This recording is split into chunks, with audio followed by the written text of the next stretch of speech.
No,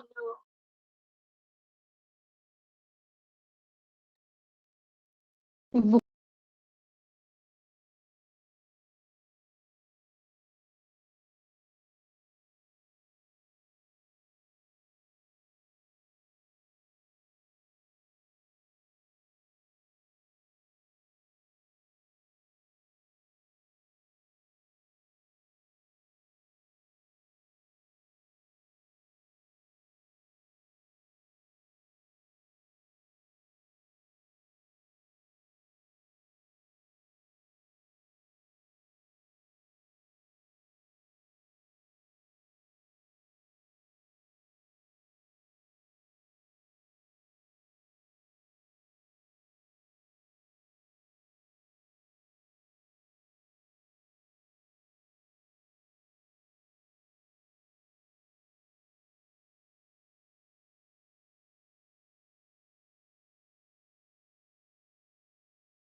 ഇതിങ്ങനെ വായിച്ചു പഠിച്ചു കേട്ടോ. Good evening. ഫിറോസ് സാർ എന്നെ കാണുകയും കേൾക്കുകയും ചെയ്യുന്നുണ്ടല്ലോ അല്ലെ?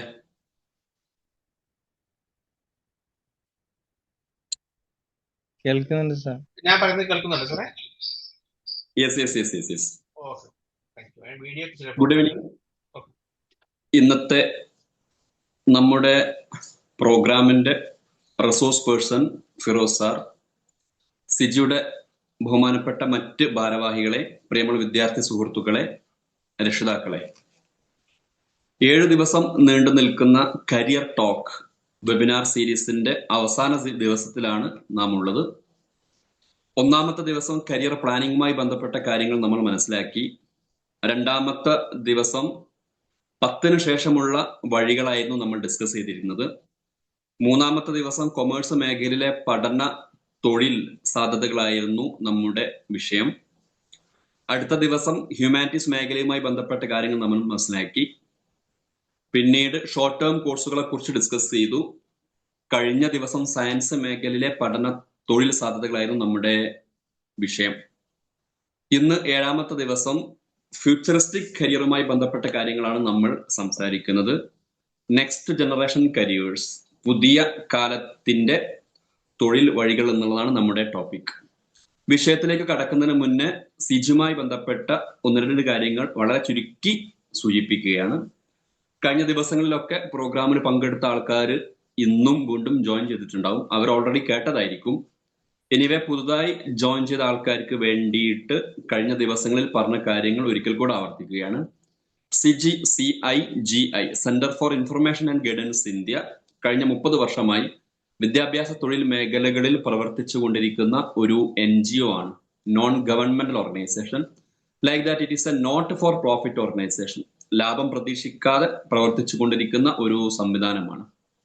സിജി അതിന്റെ പ്രവർത്തനങ്ങൾ 7 ഡിപ്പാർട്ട്മെന്റുകളിലായിട്ടാണ് നടത്തുന്നത്. അതിലെ ഏറ്റവും പ്രധാനപ്പെട്ട ഡിപ്പാർട്ട്മെന്റ് ആണ് career guidance department. Career guidance ഡിപ്പാർട്ട്മെന്റിന്റെ പ്രവർത്തനങ്ങൾ 4 പ്രൊജക്ടുകളായിട്ടാണ് നടത്തുന്നത്. അതിൽ ഒന്നാമത്തെ പ്രൊജക്ടിന്റെ പേരാണ് കരിയർ മിഷൻ. കരിയർ മിഷന്റെ മുദ്രാവാക്യം നോ സ്റ്റുഡന്റ് ലെഫ്റ്റ് അൺഗൈഡഡ് എന്നാണ്. ഒരു വിദ്യാർത്ഥി പോലും വിദ്യാഭ്യാസ തൊഴിൽ മേഖലയുമായി ബന്ധപ്പെട്ട ഗൈഡൻസ് കിട്ടാതെ കടന്നു പോവാൻ പാടില്ല എന്നുള്ളതാണ്. ഈ ഒരു ഉദ്ദേശം നേടിയെടുക്കാൻ വേണ്ടിയിട്ട് വ്യത്യസ്തമായ ആക്ടിവിറ്റീസ് കരിയർ ഗൈഡൻസ് ഡിപ്പാർട്ട്മെന്റിന്റെ കീഴിൽ കരിയർ മിഷൻ പ്രൊജക്ടിന്റെ കീഴിൽ സിജി വർഷങ്ങളായി നടത്തിക്കൊണ്ടിരിക്കുന്നുണ്ട്. അതിൽ ഏറ്റവും പ്രധാനപ്പെട്ടത് തിങ്കളാഴ്ച മുതൽ ശനിയാഴ്ച വരെ രാവിലെ 10 മണി മുതൽ വൈകുന്നേരം 5 മണി വരെ സിജി കോഴിക്കോട് ഹെഡ്ക്വാർട്ടേഴ്സിലും അതുപോലെ തന്നെ മലപ്പുറം ജില്ലാ ഓഫീസിലും നടക്കുന്ന individual free face to face career ഗൈഡൻസും കൗൺസിലിംഗ് ആണ്. മറ്റൊരു ആക്ടിവിറ്റിയാണ് എല്ലാ ഞായറാഴ്ചകളിലും രാവിലെ 9 മണിക്ക് ഓൺലൈനിൽ ഒരു സെഷൻ ഉണ്ട്. അതിന്റെ പേര് Sunday career online and ask from home എന്നാണ്. ഏതെങ്കിലും ഒരു വിഷയവുമായി ബന്ധപ്പെട്ട് 1 മണിക്കൂർ സംസാരം ഉണ്ടാവും. അതുമായി ബന്ധപ്പെട്ട നിങ്ങളുടെ സംശയങ്ങൾ ചോദിക്കാം, അതുപോലെ തന്നെ കരിയറുമായി ബന്ധപ്പെട്ട പൊതുവായിട്ടുള്ള സംശയങ്ങളൊക്കെ ഡിസ്കസ് ചെയ്യുന്ന ഒരു പ്രോഗ്രാമാണിത്. ദെൻ സ്കൂൾ കണക്ട് എന്നൊരു പ്രോഗ്രാം ഉണ്ട്. സ്കൂളുകളിൽ ചെന്നിട്ട് കരിയർ ഗൈഡൻസ് സെഷൻസ് സംഘടിപ്പിക്കുക. അതുപോലെ തന്നെ കോളേജ് കണക്ട് പ്രോഗ്രാമുകളുണ്ട്. കോളേജുകളിൽ ചെന്നിട്ട് കോഴ്സുകളെ കുറിച്ചും സ്ഥാപനങ്ങളെ കുറിച്ചും തൊഴിൽ സാധ്യതകളെ കുറിച്ചും മത്സര പരീക്ഷകളെ കുറിച്ചും ഒക്കെ പറഞ്ഞു കൊടുക്കുന്ന പരിപാടിയാണ്. അതുപോലെ തന്നെ കരിയർ അറ്റ് ഗ്രാസ് റൂട്ട് എന്നൊരു പ്രോഗ്രാം ഉണ്ട്. സിജിയെ അറിയുന്നവർ സിജിയിൽ വരുന്നുണ്ട്. അതുപോലെ തന്നെ സിജിയുടെ വെബിനാറിലൊക്കെ പങ്കെടുക്കുന്നുണ്ട്. എന്നാൽ സിജിയുടെ സേവനം ലഭിക്കേണ്ട ഒരുപാട് വിദ്യാർത്ഥികൾ സിജിയെ അറിയാതെ പല ഭാഗങ്ങളിലുണ്ട്. പ്രത്യേകിച്ച് സാമൂഹികമായിട്ടും സാമ്പത്തികമായിട്ടും സാംസ്കാരികപരമായിട്ടൊക്കെ പിന്നോക്കം നിൽക്കുന്ന ആൾക്കാർ. അവരിലേക്ക് സിജിയുടെ സേവനങ്ങൾ എത്തിക്കുന്ന സംവിധാനമാണ് കരിയർ അറ്റ് ഗ്രാസ് റൂട്ട്. ഇതുപോലെ വെബിനാർ സീരീസ് സംഘടിപ്പിക്കുന്നുണ്ട്. അതാണ് കരിയർ മിഷൻ എന്ന ഒന്നാമത്തെ പ്രൊജക്ടിന്റെ ആക്ടിവിറ്റീസ്. കരിയർ ഡിപ്പാർട്ട്മെന്റിന്റെ രണ്ടാമത്തെ പ്രൊജക്റ്റ് ആണ് സിഡാറ്റ്, സിജി ഡിഫറൻഷ്യൽ ആപ്റ്റിറ്റ്യൂഡ് ടെസ്റ്റ്. നമുക്കറിയാം ജോലി തിരഞ്ഞെടുപ്പിനെ സ്വാധീനിക്കുന്ന ഒരുപാട് ഘടകങ്ങളുണ്ട്. അതിൽ വളരെ പ്രധാനപ്പെട്ട ഒന്നാണ് ആപ്റ്റിറ്റ്യൂഡ്, അഭിരുചി, ജന്മനാ ഉള്ള കഴിവ്. പലപ്പോഴും കുട്ടികൾ താല്പര്യം നോക്കി പോവാറുണ്ട്, കഴിവ് നോക്കാതെ പോകുന്ന ഒരു പ്രശ്നമുണ്ട്. താല്പര്യത്തോടൊപ്പം നമ്മൾ കഴിവും നോക്കണം. ഓക്കെ, ഈ കഴിവ് നോക്കാൻ ഒരുപാട് psychometric tools all over the world ഉപയോഗിച്ചുകൊണ്ടിരിക്കുന്നുണ്ട്.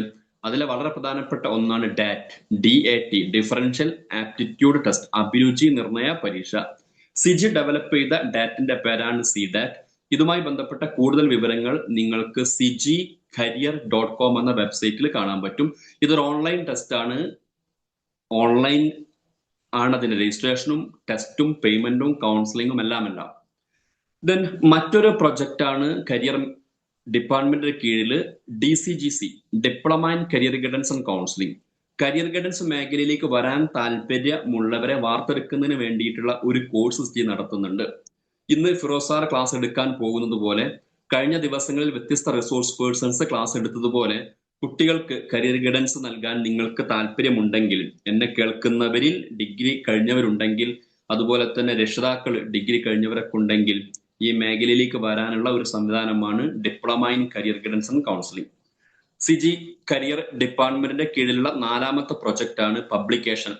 Siji higher education ഡയറക്ടറികൾ പുറത്തിറക്കുന്നുണ്ട്.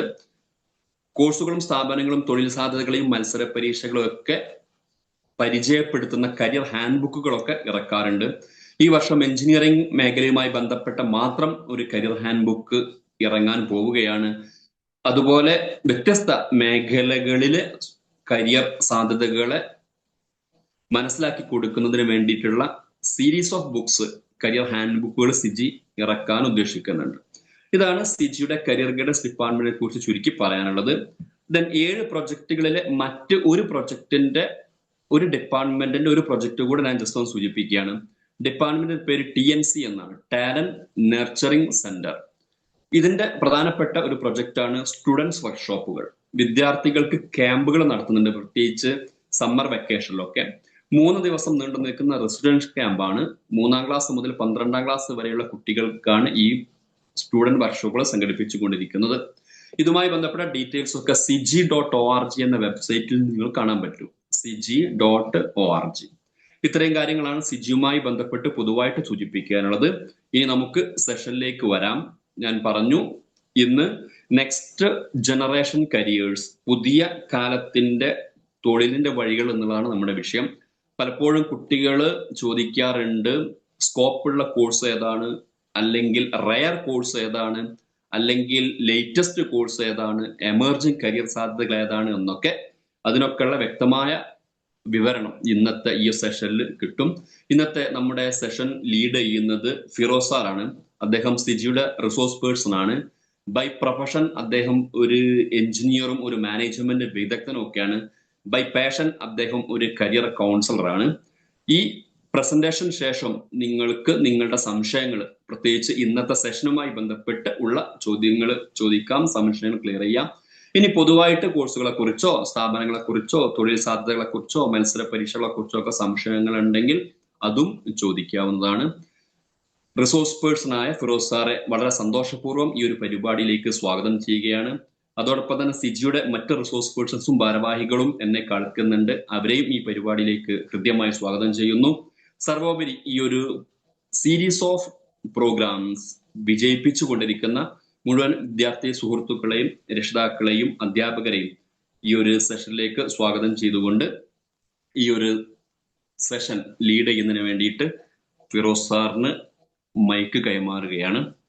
Over to Firoz sir. Good evening all. കേൾക്കുന്നുണ്ടോ ഞാൻ പറയുന്നത്? Yes yes yes. Okay, very good. ആദ്യമായി ഈ ഒരു സെഷനിൽ പങ്കെടുക്കാൻ അവസരം കിട്ടിയതിലുള്ള സന്തോഷം രേഖപ്പെടുത്തട്ടെ. 7ാമത്തെ ദിവസമാണ് നമ്മൾ ഇവിടെ കൂടിയിട്ടുള്ളത്. ബാക്കി കഴിഞ്ഞ ദിവസങ്ങളിലൊക്കെ പങ്കെടുത്ത പല ആളുകളും ഉണ്ടാവും. അത് വളരെ എഫക്റ്റീവായി ഉപയോഗപ്പെടുത്തിയവരും ഉണ്ടാകും. തീർച്ചയായിട്ടും ഇങ്ങനെ ഒരു സാഹചര്യത്തിൽ ഇതിനുവേണ്ടി സമയം കണ്ടെത്തിയ കുട്ടികളെയും രക്ഷിതാക്കളെയും ഒരിക്കൽ കൂടി അഭിനന്ദിക്കുകയാണ്. അപ്പോൾ എനിക്ക് സംസാരിക്കാനുള്ള വിഷയം ന്യൂ ജനറേഷൻ കരിയറിനെ കുറിച്ചാണ്. അതുമായി ബന്ധപ്പെട്ട ചില കാര്യങ്ങൾ ഞാൻ നിങ്ങളുമായി ഷെയർ ചെയ്യാം. ഞാൻ എൻ്റെ സ്ക്രീൻ ഒന്ന് ഷെയർ ചെയ്തോട്ടെ.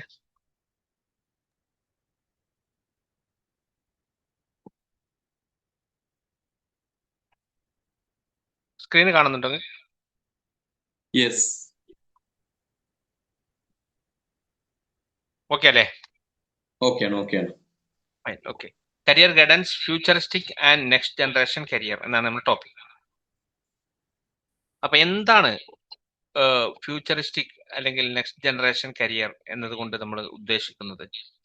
അതിനെക്കുറിച്ച് നമ്മൾ പരമ്പരാഗതമായ രീതിയിൽ നിന്നുള്ള മാറ്റങ്ങൾ എന്തെല്ലാമാണ് ഫ്യൂച്ചറിലേക്ക് വേണ്ടി ഒരുങ്ങുന്ന രക്ഷിതാക്കളും കുട്ടികളും അവരുടെ പാരൻസും അല്ലെങ്കിൽ ശ്രദ്ധിക്കേണ്ട കാര്യങ്ങൾ എന്തൊക്കെയാണ് എന്നതിനെ കുറിച്ച് നമ്മൾ ഇതുവരെ ഒരുപക്ഷെ നമ്മൾ മനസ്സിലാക്കിയത് വ്യത്യസ്തമായിട്ടോ അല്ലെങ്കിൽ നമ്മുടെ പരമ്പരാഗത രീതിയിൽ നിന്ന് വ്യത്യസ്തമായ ചില ട്രാക്കുകളിലേക്ക് നമ്മൾ പോവേണ്ടി വരും. അപ്പോൾ അതിനു വേണ്ട ചില മുന്നൊരുക്കങ്ങൾ നമ്മൾ നടത്തണം. എന്തെല്ലാമാണ് അതിനു വേണ്ട മുന്നൊരുക്കങ്ങൾ നടത്തേണ്ടത്, എന്തെല്ലാമാണ് ഫ്യൂച്ചറിൽ വരാനിരിക്കുന്ന കരിയർ സാധ്യതകൾ എന്നതിനെ കുറിച്ചൊക്കെ ഉള്ള ഒരു ഏറെക്കുറെ എല്ലാവരും അംഗീകരിക്കുന്ന ചില വിവരങ്ങളാണ്. കാരണം ഇതിനെക്കുറിച്ച് ഒരു അബ്സല്യൂട്ടായ ഒരു അറിവ് പകരുക പ്രയാസമാണ്. നാളെ ടെക്നോളജി സംഭവിക്കുന്ന മാറ്റം എന്താണ്, നാളെ അത് മനുഷ്യന്റെ ജീവിതവുമായി എങ്ങനെ ബന്ധപ്പെടുന്നു, കരിയറിനെ എങ്ങനെ ബന്ധപ്പെടുന്നു, അല്ലെങ്കിൽ തൊഴിൽ മേഖലയെ എങ്ങനെ ബാധിക്കുന്നതിനെ കുറിച്ച് കൃത്യമായി പറയാൻ കഴിയാത്ത വിധം സങ്കീർണവും കോംപ്ലക്സുമായ ഒരു സാഹചര്യത്തിലാണ് നമ്മളുള്ളത്. അതുകൊണ്ട് തന്നെ ഇതിനെക്കുറിച്ച് ഇതിനെക്കുറിച്ച് ചിന്തിക്കുന്നവരും അന്താരാഷ്ട്ര തലത്തിലൊക്കെ പ്രവർത്തിക്കുന്ന ആളുകൾ ഒക്കെ പറയുന്ന ഷെയർ ചെയ്തിട്ടുള്ള കാര്യങ്ങളിൽ നിന്നൊക്കെ നിർദ്ധാരണം ചെയ്തിട്ടുള്ള ചില കാര്യങ്ങളാണ്. സ്വാഭാവികമായി നിങ്ങൾക്ക് ഉണ്ടാകുന്ന സംശയങ്ങൾ നിങ്ങൾക്ക് നോട്ട് ചെയ്ത് വെക്കാൻ നമുക്ക് അവസാനം ഡിസ്കഷൻ പോയിന്റിലേക്ക് പോവാം. അപ്പോൾ ഇതുമായി ബന്ധപ്പെട്ടോ അല്ലെങ്കിൽ മറ്റു റിലേറ്റഡ് ആയിട്ടുള്ള ടോപ്പിക്കിലുള്ള സംശയങ്ങൾ ഉണ്ടെങ്കിൽ നമുക്ക് അവിടെ വെച്ച് ക്ലാരിറ്റി വരുത്താം എന്ന് വിചാരിക്കുന്നു. നമുക്ക് അറിയുന്ന പോലെ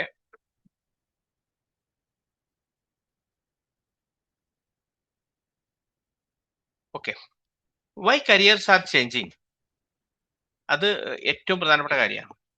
നമുക്ക് അറിയുന്നത് പോലെ ഇന്നലെ ഉണ്ടായിരുന്ന പോലെ കഴിഞ്ഞ ഒരു നൂറ്റാണ്ട് കാലമായി സംഭവിച്ച മാറ്റങ്ങളിൽ നിന്ന് വ്യത്യസ്തമായി ഇപ്പോൾ ഓരോ ദിവസം എന്ന് പറയുന്ന പോലെ നമുക്ക് ഇതുമായി ബന്ധപ്പെട്ടിട്ടുള്ള മാറ്റങ്ങൾ ഉണ്ടാവുകയും അത് മനുഷ്യ ജീവിതത്തെ സമഗ്രമായി തന്നെ ബാധിക്കുകയും ചെയ്യുന്ന ഒരു സാഹചര്യം ഉള്ളത് കൊണ്ട് തൊഴിൽ മേഖലയെ അത് കാര്യമായി ബാധിക്കുന്നു എന്നുള്ളതാണ് അതിന്റെ ഒരു പ്രത്യേകത. തൊഴിൽ മേഖലയെ അത് കാര്യമായി ബാധിക്കുന്നത് കൊണ്ട് തന്നെ അത് കരിയറുമായി ബന്ധപ്പെട്ട തീരുമാനങ്ങളെ വളരെ നിർണായകമായി സ്വാധീനിക്കും. തീർച്ചയായിട്ടും വിദ്യാഭ്യാസത്തിന്റെ ലക്ഷ്യം എന്ന് പറയുന്നത് നമുക്ക് പരമമായ ലക്ഷ്യം മനുഷ്യനെ തിരിച്ചറിയുകയാണ് എന്നൊക്കെ നമ്മൾ പറയുമെങ്കിലും യഥാർത്ഥത്തിൽ ജോലി കണ്ടെത്തുക എന്നുള്ളതാണല്ലോ. അപ്പൊ അതുകൊണ്ട് തൊഴിൽ മേഖലയിൽ ഉണ്ടാകുന്ന മാറ്റങ്ങൾ സ്വാഭാവികമായും നമ്മുടെ കരിയർ തെരഞ്ഞെടുപ്പുമായി ബന്ധപ്പെട്ട് കരിയർ പ്ലാനിങ്ങുമായി ബന്ധപ്പെട്ട മേഖലയിൽ ഉണ്ടാകുന്ന മാറ്റങ്ങൾ അത് ബാധിക്കുമല്ലോ തീർച്ചയായിട്ടും. അപ്പോ പതിവിൽ നിന്ന് വ്യത്യസ്തമായി നേച്ചർ ഓഫ് വർക്ക് മാറുകയാണ്. അതാണ് ഏറ്റവും പ്രധാനപ്പെട്ട കാര്യം. തൊഴിലിന്റെ സ്വഭാവം മാറി എന്നുള്ളതാണ്.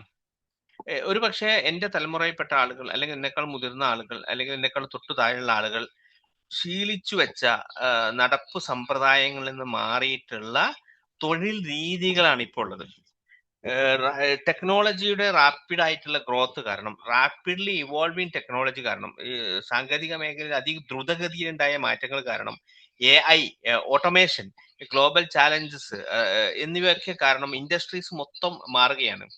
ഒരു കമ്പ്യൂട്ടർ സയൻസ് പഠിച്ച ആൾ മാത്രം AI മേഖലയിലേക്ക് പോകുക എന്നതിനപ്പുറം നിങ്ങളൊരു അക്കൗണ്ടന്റ് ആണോ, അല്ലെങ്കിൽ ഒരു മാനുഫാക്ചറിംഗ് പ്ലാന്റിൽ വർക്ക് ചെയ്യുന്ന ആളാണോ, ഈവൻ ഒരു ലേബർ ആണോ, ഒരു ഡ്രൈവർ ആണോ, ഏത് മേഖലയാണെങ്കിലും AI-യും ടെക്നോളജിയിൽ ഉണ്ടാകുന്ന മാറ്റങ്ങളും വളരെ സമഗ്രമായി മാറ്റിക്കൊണ്ടിരിക്കുന്ന ഒരു സാഹചര്യമാണുള്ളത്. അപ്പൊ അത് സ്വാഭാവികമായും തൊഴിൽ മേഖലയിൽ മാറ്റങ്ങൾ ഉണ്ടാകുന്നുണ്ട്. ഇതിനെക്കുറിച്ച് നമ്മൾ മനസ്സിലാക്കേണ്ടതുണ്ട്. പിന്നെന്താ വെച്ചാൽ ഈ ഓപ്പർച്യൂണിറ്റീസ്, ഭാവിയിൽ ഉണ്ടാകുന്ന ഓപ്പർച്യൂണിറ്റീസ് അൺസർട്ടൺ ആണ്.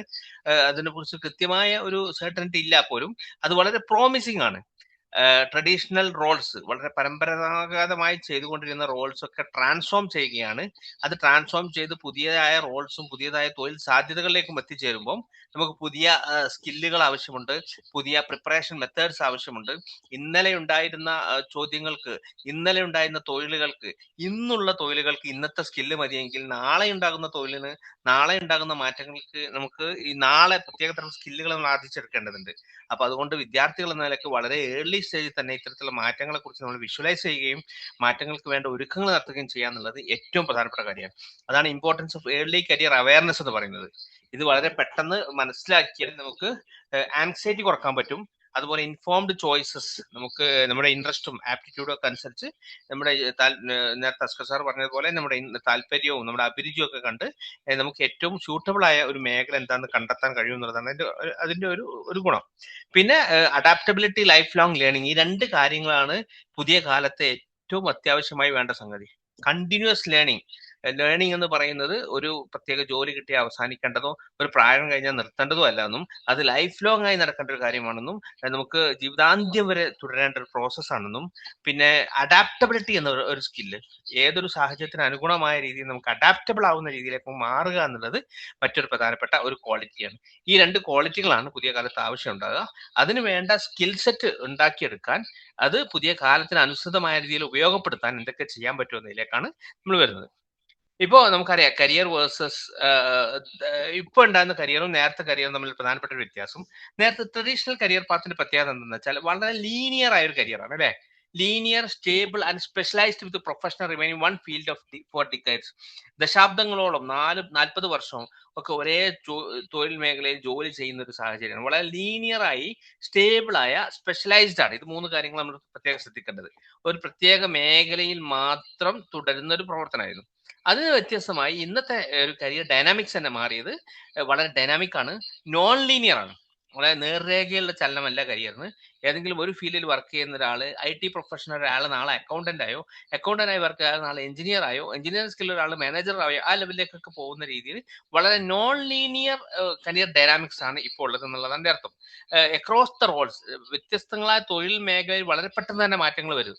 2-3 വർഷത്തിനുള്ളിൽ ഓരോ മേഖലയിൽ നിന്ന് മാറി വേറെ എൻറ്റയർലി ഡിഫറെന്റ് ആയ ഒരു മേഖലയിലേക്ക് അവർ വർക്ക് ചെയ്യുന്ന ഒരു സാഹചര്യം ഉണ്ടാവുന്നതാണ് പ്രത്യേകത. ഈവൻ വ്യത്യസ്തമായ ഇൻഡസ്ട്രിയിൽ പോകേണ്ട ഒരു സാഹചര്യവും ഉണ്ടാവും. പിന്നെ ഇത് അക്രോസ് ദ ലൈഫ് വരുന്ന ഒരു മാറ്റമാണ്. അതുകൊണ്ട് ഏതെങ്കിലും ഒരു ഫീൽഡിൽ സ്പെഷ്യലൈസ് ചെയ്യുകയും ആ ഫീൽഡിൽ ലൈഫ് ലോങ് ജോലി ചെയ്യുകയും റിട്ടയർമെന്റ് വരെ അവിടെ ജോലി ചെയ്യുകയും എന്നൊരു സാഹചര്യം ഇപ്പോൾ ഇല്ല എന്നുള്ളതാണ് എൻ്റെ പ്രധാനപ്പെട്ട കാര്യം.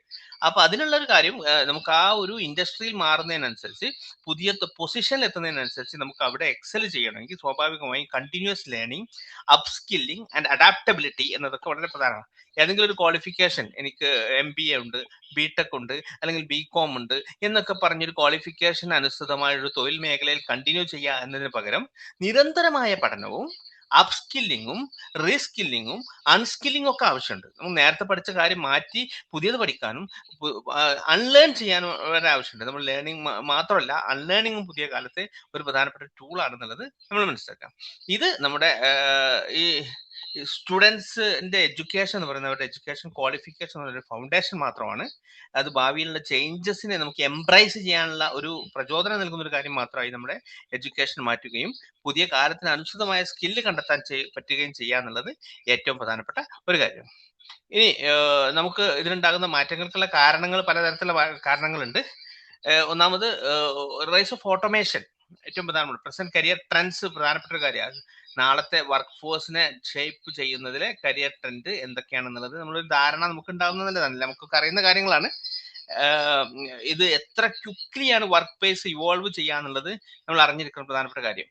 ഓട്ടോമേഷൻ എന്ന് പറയുന്നത് റിപ്പീറ്റേറ്റീവായ അല്ലെങ്കിൽ റുട്ടീൻ ടാസ്കിനെ ഒക്കെ റീപ്ലേസ് ചെയ്തു. റുട്ടീനായി ചെയ്തുകൊണ്ടിരിക്കുന്ന കാര്യങ്ങളൊക്കെ ഓട്ടോമേഷൻ മാറ്റി.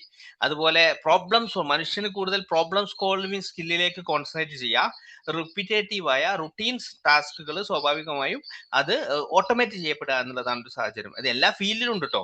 അക്കൗണ്ട്സ് ഫീൽഡിലും എഞ്ചിനീയറിംഗ് ഫീൽഡിലും അലൈഡ് ഹെൽത്ത് ഫീൽഡിലും ഈ ഫിസിഷ്യന്റെ ഫീൽഡിലും ഏത് ഫീൽഡിൽ നമ്മൾ കൺസിഡർ ചെയ്യാം, you name it, we have automation over there.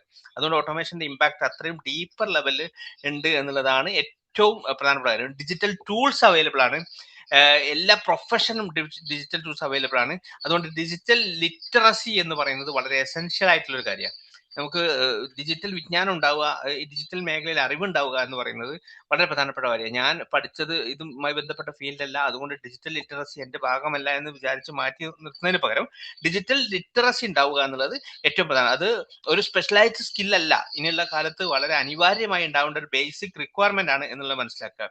അതുകൊണ്ട് ഇപ്പൊ എംപ്ലോയർ ഒരു ജോലി സ്ഥലത്ത് ഒരാൾ എടുക്കുമ്പോൾ അയാളെ കൺസിഡർ ചെയ്യുന്നത്, അയാളെ ഇവാലുവേറ്റ് ചെയ്യുന്നത് പ്രാക്ടിക്കൽ കേപ്പബിലിറ്റി എന്താണ്, അഡാപ്റ്റബിലിറ്റി എന്താണ്. പ്രാക്ടിക്കൽ കേപ്പബിലിറ്റി എത്രമാത്രം പ്രായോഗികമായ അയാൾക്ക് പരിജ്ഞാനമുണ്ട്, എത്രമാത്രം അഡാപ്റ്റബിൾ ആണ്, എത്രമാത്രം കമ്മ്യൂണിക്കേഷൻ സ്കില്ലുണ്ട് എന്നതൊക്കെയാണ് കാര്യമായി എംപ്ലോയർ നോക്കുന്നത്. നമ്മുടെ അക്കാഡമിക് ക്വാളിഫിക്കേഷൻസ് മാത്രം നോക്കി നിങ്ങളുടെ ഡിഗ്രി സർട്ടിഫിക്കറ്റ് കൊണ്ട് മാത്രം നിങ്ങൾക്ക് ഏതെങ്കിലും ഒരു ജോലിയിൽ പ്രവേശിക്കുക എന്നുള്ളത് പ്രായോഗികമായ കാര്യമല്ല. പിന്നെന്ന് വെച്ചാൽ ഹൈബ്രിഡ് റോൾസ്, അതെന്ന് വെച്ചാൽ ടെക്നിക്കൽ നോളജും ഹ്യൂമൻ സെന്റേർഡ് എബിലിറ്റീസും ഉണ്ടാവുക എന്നുള്ളത് ഏറ്റവും പ്രധാനപ്പെട്ട കാര്യമാണ്. നിങ്ങളുടെ ടെക്നിക്കൽ നോളജിനൊപ്പം ഹ്യൂമൻ സെന്റേർഡ് ആയ എബിലിറ്റീസും ഉണ്ടാകുക, അത് വളരെ കോമൺ ആയിട്ടുള്ള ഒരു കാര്യമായിട്ടുണ്ട്. ഇപ്പോൾ ഡാറ്റ ഡ്രിവൺ മാനേജേഴ്സ്, ഒരു എക്സാമ്പിൾ പറയാം. Technology assisted health care professionals who can manage technology, that's very important thing. Digitally empowered educator ആണെങ്കിലും ഡിജിറ്റലി എംപവേർഡ് ആണെങ്കിൽ അവർക്ക് വലിയ സാധ്യതകളുണ്ട്. ഇങ്ങനെയുള്ള ട്രെൻഡുകളൊക്കെയാണ് ഒരു റിജിഡ് ജോബ് ഡിസ്ക്രിപ്ഷനിൽ നിന്ന് ഫ്ലൂയിഡ് റോളിലേക്ക് മാറുക എന്നാണ് പറയാം. റിജിഡ് ആയ ഒരു ജോബിന് പകരം ഫ്ലൂയിഡ് റോൾസ് ആണ് ക്രോസ് ടൈം മാറുന്നതിനനുസരിച്ച് കൂടി വരുന്നത്. ഈ സ്റ്റുഡൻസ് ആണെങ്കിൽ ഇത്തരത്തിലുള്ള ട്രെൻഡുകൾ മനസ്സിലാക്കുകയും സ്ട്രോങ് ഫൗണ്ടേഷൻ റീസണിങ്ങിലാണെങ്കിലും കൊളാബറേഷനിലാണെങ്കിലും ടെക്നോളജി അവയർനെസ്സിലാണെങ്കിലും ഒക്കെ നമ്മുടെ ഒരു സ്ട്രോങ് ഫൗണ്ടേഷൻ ഉണ്ടാക്കാൻ വേണ്ടിയിട്ടാണ് കുട്ടികൾ സ്വാഭാവികമായും ശ്രദ്ധിക്കേണ്ടത്. അപ്പൊ അതുകൊണ്ട് ഇന്നത്തെ വർക്ക് ഫോഴ്സ് എങ്ങനെ ഓപ്പറേറ്റ് ചെയ്യുന്നു, അത് ഭാവിയിൽ എന്തൊക്കെ മാറ്റങ്ങൾ വരുമെന്ന് സ്വാഭാവികമായും ആന്റിസിപ്പേറ്റ് ചെയ്യാൻ പറ്റും. അങ്ങനെ നമുക്ക് പുതിയ ട്രെൻഡിനനുസരിച്ച് മാറാൻ കഴിയും എന്നുള്ളതാണ് ഏറ്റവും പ്രധാനപ്പെട്ട കാര്യം. ഇനി എന്തുകൊണ്ടാണ് ഇത്ര കരിയർ പെട്ടെന്ന് മാറുന്നത് നമുക്ക് മനസ്സിലായി. AI ആൻഡ് ഓട്ടോമേഷൻ ഏറ്റവും പ്രധാനപ്പെട്ട ഇമ്പാക്റ്റ് ആണ്. ആർട്ടിഫിഷ്യൽ ഇന്റലിജൻസും automation reshaping how task are performed, എങ്ങനെ ടാസ്കുകൾ നമ്മൾ ചെയ്തിരുന്നു എന്ന രീതി തന്നെ പൂർണ്ണമായി സമഗ്രമായി മാറ്റിമറിക്കപ്പെടുകയാണ്. പിന്നെ ഹ്യൂമൻ റോൾസ് റീഡിഫൈൻ ചെയ്യുന്നത് കൊണ്ട് വളരെ എഫിഷ്യൻസി കൂടുന്ന ഒരു സാഹചര്യമാണ്. പിന്നെ മറ്റൊരു കാര്യം ക്ലൈമറ്റ് ചേഞ്ചും സസ്റ്റൈനബിലിറ്റി ഗോൾസ് ആണ്. ഇപ്പൊ അക്രോസ് ദ വേൾഡുള്ള ഓർഗനൈസേഷൻസ് ഒക്കെ സസ്റ്റൈനബിലിറ്റി ഒരു പ്രധാനപ്പെട്ട സുസ്ഥിരത എന്ന് പറയുന്നത് അവരുടെ പ്രധാനപ്പെട്ട ലക്ഷ്യമായി മാറി എന്നുള്ളതാണ്. അതുകൊണ്ട് തന്നെ അവരുടെ ഈ എനർജി, ഇപ്പം ഈ AI automation field, data centres ഇങ്ങനെയുള്ള കാര്യങ്ങളൊക്കെ വരുമ്പോൾ ഒരു ചലഞ്ച് പലപ്പോഴും ഫേസ് ചെയ്യുന്നത് നമുക്ക് കേട്ടിട്ടുണ്ടാവും. എനർജി മേഖലയിലുള്ള ഡാറ്റാ സെന്റേഴ്സ് ഏറ്റവും കൂടുതൽ എനർജി കൺസ്യൂമേഴ്സ് ആയി മാറുകയാണ്. അപ്പൊ സ്വാഭാവികമായും എനർജി എഫിഷ്യൻസി ഉണ്ടാവുക, എനർജി സസ്റ്റൈനബിലിറ്റി ഉണ്ടാവുക എന്നുള്ളത് ഇത്തരത്തിലുള്ള ഇൻഡസ്ട്രീസ് ഒക്കെ വലിയ ചാലഞ്ച് നേരിടുന്ന ഒരു മേഖലയാണ്. അപ്പൊ അതുകൊണ്ട് തന്നെ ക്ലൈമറ്റ് ചേഞ്ചും സസ്റ്റൈനബിലിറ്റിയും ഒക്കെ ഇവരുടെ ഒരു പ്രധാനപ്പെട്ട കൺസേൺ ആയി മാറി എന്നുള്ളതാണ്. പിന്നെ ഗ്ലോബലൈസേഷൻ, റിമോട്ട് വർക്ക് മറ്റൊരു കാര്യമാണ്. ഇപ്പം ലോകത്തിന്റെ ഏത് ഭാഗത്തുള്ള ജോലി നമുക്ക് നമ്മുടെ നാട്ടിൽ കോഴിക്കോട് നിന്നോ തിരുവനന്തപുരത്ത് നിന്നോ ചെയ്യാൻ പറ്റിയ ഒരു സാഹചര്യമുണ്ട്. നമ്മൾ റിമോട്ടായി വർക്ക് ചെയ്യാനുള്ള ഓപ്പർച്യൂണിറ്റീസ് വളരെ മുമ്പൊന്നും ഇല്ലാത്ത വിധം ഉണ്ട് എന്നുള്ളതാണ്. ഞാനിപ്പോൾ മിഡിൽ ഈസ്റ്റിലാണ് വർക്ക് ചെയ്യുന്നത്. ഇവിടെയുള്ള ഒരുപാട് കുട്ടികൾ നാട്ടിൽ നിന്നാണ് ഇപ്പം എഡ്യൂക്കേറ്ററെ കണ്ടെത്തുകയും ട്യൂഷൻ അറേഞ്ച് ചെയ്യുകയും ഓൺലൈൻ ക്ലാസ്സുകളൊക്കെ പങ്കെടുക്കുകയും ചെയ്യുന്നത്. ഇത് അതിന്റെ ഏറ്റവും ചെറിയൊരു ആസ്പെക്ട് മാത്രം. അതൊന്നും അല്ലാതെ എല്ലാ തരത്തിലുള്ള തൊഴിലുകളും ലോകത്തെമ്പാടുമുള്ള തൊഴിൽ സാധ്യതകൾ ഉപയോഗപ്പെടുത്തി നമുക്ക് കണ്ടെത്താൻ കഴിയുന്ന ഒരു സാഹചര്യം ഇപ്പോൾ ഉണ്ട് എന്നുള്ളതാണ്. അപ്പൊ അത് ഒരു റിമോട്ട് വർക്കിന്റെ ഒരു സവിശേഷതയാണ്, ഗ്ലോബലൈസേഷന്റെ ഒരു സാധ്യതയാണ്. പിന്നെ റാപ്പിഡ് ടെക്നോളജിക്കൽ ഗ്രോത്ത് എന്ന് പറയുന്നത് എക്സ്പോണൻഷ്യൽ ടെക്നോളജിക്കൽ ഗ്രോത്ത് ആണ്. ഈ സാധാരണ പതിവിന് വ്യത്യസ്തമായുള്ള ലീനിയർ ഗ്രോത്തിന് പകരം വളരെ എക്സ്പോണൻഷ്യലായ ഒരു ഗ്രോത്ത് ആണുള്ളത്. ഇത് ചേഞ്ചസിനെ വേഗത്തിലാക്കുകയും ചെയ്യുന്നുണ്ട്. അതുകൊണ്ട് തന്നെ പുതിയ റീഇൻവെൻഷൻസും ഒക്കെ ഇൻഡിവിജ്വൽസിനും ഓർഗനൈസേഷൻസിനും ഒക്കെ അവരുടെ പതിവ് രീതിയിൽ നിന്ന് വ്യത്യസ്തമായി അവർ എത്രമാത്രം ഡിജിറ്റലൈസ് ചെയ്യുന്നു, എത്രമാത്രം ടെക്നോളജി അഡോപ്റ്റ് ചെയ്തതിനനുസരിച്ച് മാറുന്നു എന്നതിനനുസരിച്ചാണ് സാധ്യത കണ്ടെത്താൻ കഴിയുക എന്നുള്ളതാണ് ഏറ്റവും വലിയ പ്രത്യേകത. പിന്നെ അതുകൊണ്ട് തന്നെ കരിയർ ഗോൾസ് ഒക്കെ റീഡിസൈൻ ചെയ്യപ്പെടുകയാണ്. അത് പണ്ടിൽ നിന്ന് വ്യത്യസ്തമായി ഒരു അധ്യാപകൻ കഴിഞ്ഞ ഒരു 5 വർഷം മുമ്പ് ചെയ്തിരുന്ന റെസ്പോൺസിബിലിറ്റി അല്ല ഇനിയുള്ള കാലത്ത് ചെയ്യേണ്ടി വരിക. അധ്യാപകരുടെ റോള് മാറി, എല്ലാ മേഖലയിലും ഒരു എഞ്ചിനീയറുടെ റോള് മാറി, അക്കൗണ്ടന്റ് റോള് മാറി, എല്ലാ അർത്ഥത്തിലും അവരുടെ റോൾസ് ആൻഡ് റെസ്പോൺസിബിലിറ്റി ഒക്കെ റീഡിഫൈൻ ചെയ്യുന്ന ഒരു കാലമാണ്. പിന്നെ ഹൈബ്രിഡ് കരിയേഴ്സ് എമർജ് ചെയ്യാണ്. ഏതെങ്കിലും ഒരു ഫീൽഡിന് പകരം വിവിധങ്ങളായ ഫീൽഡുകൾ ഒരു ഇന്റർ ഡിസിപ്ലിനറി സ്വഭാവത്തിലുള്ള എഞ്ചിനീയറിംഗ് ആൻഡ് സസ്റ്റൈനബിലിറ്റി പ്രധാനപ്പെട്ട ഒരു ഓപ്ഷനാണ്. Health care and data analysis, ഇപ്പോൾ ഡാറ്റ അനാലിറ്റിക്സ് എന്ന് പറയുന്ന ഒരു മേഖലയും ഹെൽത്ത് കെയർ എന്ന മേഖലയും തമ്മിൽ കമ്പൈൻ ചെയ്ത് അതൊരു ഹൈബ്രിഡ് കരിയറായി മാറി എമർജ് ചെയ്യുന്ന ഒരു സാഹചര്യമുണ്ട്. ഇങ്ങനെയുള്ള സാഹചര്യങ്ങൾ കണ്ടുകൊണ്ട് അതിനനുസരിച്ചുള്ള എഡ്യൂക്കേഷൻ സിസ്റ്റവും മാറുകയാണ്. സ്കിൽ ബേസ്ഡ് ലേണിംഗിന്റെ കാലമാണ്. നമുക്ക് ഏതെങ്കിലും ഒരു റോട്ട് ലേണിംഗ്, ഏതെങ്കിലും പരീക്ഷ നല്ല മാർക്ക് വാങ്ങി അക്കാഡമിക്കലി ബ്രില്യൻ്റ് ആണെന്ന് പ്രൂവ് ചെയ്ത് എന്തെങ്കിലും നേടാൻ കഴിയുന്ന ഒരു കാലം മാറി. അതിന് വ്യത്യസ്തമായി സ്കിൽ ബേസ്ഡ് ലേണിംഗും എക്സ്പീരിയൻഷ്യൽ പ്രൊജക്റ്റും, നമുക്ക് project based experience, life long education, ഇതിനൊക്കെ വേണ്ടി നമ്മൾ എത്രമാത്രം തയ്യാറാവുന്നു എന്നതിനനുസരിച്ചാണ് സാധ്യതകൾ കണ്ടെത്താൻ കഴിയുക എന്നുള്ളതാണ് ഏറ്റവും പ്രധാനപ്പെട്ട കാര്യം. കണ്ടിന്യൂസ് സ്കിൽ ഡെവലപ്മെന്റ് ഇതിന്റെ നേരത്തെ പറഞ്ഞ ഇതിൽ പ്രധാനപ്പെട്ട ഒരു ആസ്പെക്ട് ആണ്. പിന്നെ ഇൻഡസ്ട്രി ഡിമാൻഡ്സ് എമർജ് ഒരുപാട് മാറുന്നുണ്ട്. Career will grow in technology, sustainability, health and space sector. ഈ മേഖലയിലൊക്കെയാണ് കാര്യമായ മാറ്റങ്ങൾ പെട്ടെന്ന് നമുക്കൊരു എമർജിങ് ഇൻഡസ്ട്രി ഡിമാൻഡ്സ് ആയി കണക്കാക്കുന്നത്. പിന്നെ സ്കിൽ സെക്യൂരിറ്റി ആണ് ജോബ് സെക്യൂരിറ്റിയേക്കാൾ അപ്പുറം നമ്മൾ ശ്രദ്ധിക്കേണ്ട കാര്യം. നമുക്ക് എത്ര സെക്യൂർ ആയി നമ്മുടെ സ്കില്ല് നമ്മൾ ആർജിച്ചെടുക്കുന്നു. ജോബ് സെക്യൂരിറ്റി ഏറ്റവും ഏതെങ്കിലും മേഖലയിൽ സെക്യൂർ ജോബ് എന്ന കൺസെപ്റ്റിനൊന്നും ഇനി പ്രസക്തിയില്ല. നമുക്ക് സ്കില്ല് നമുക്ക് അപ്ഗ്രേഡ് ചെയ്യാൻ പറ്റുമോ എന്നുള്ളത് ഏറ്റവും പ്രധാനപ്പെട്ട കാര്യം. ഒരു പക്ഷി ഒരു മരക്കൊമ്പിൽ മരച്ചില്ലയിൽ ഇരിക്കുന്ന ഒരു പക്ഷി വളരെ ദുർബലമായ മരച്ചില്ലയാണ്. അപ്പൊ ആ പക്ഷിയോട് ഒരാൾ ചോദിച്ചു, വേറെ പക്ഷി വന്നിട്ട് ചോദിച്ചു, അല്ല പക്ഷി, നീ ഇങ്ങനെ വളരെ ദുർബലമായ ഈ ചില്ലയിലാണ് ഇരിക്കുന്നത്, ചില്ല ഏത് നിമിഷവും ഒടിഞ്ഞു പോകാനുള്ള സാധ്യത ഉണ്ടല്ലോ. അപ്പൊ ആ പക്ഷി പറഞ്ഞ മറുപടി എനിക്ക് എന്നോടും നിങ്ങളോടും ഒക്കെ പറയാനുള്ളത്, ഞാൻ ഈ ചില്ലയുടെ ഉറപ്പിലല്ല വിശ്വസിക്കുന്നത്, ഞാൻ വിശ്വസിക്കുന്നത് എൻ്റെ ചിറകിന്റെ ശക്തിയിലാണ്.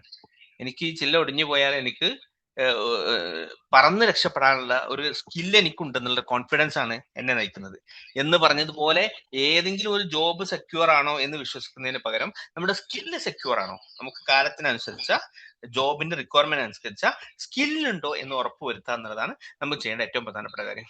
പിന്നെ ഫ്യൂച്ചർ കരിയർ എന്ന് പറഞ്ഞാൽ ഇന്നോവേഷൻ ആണ്.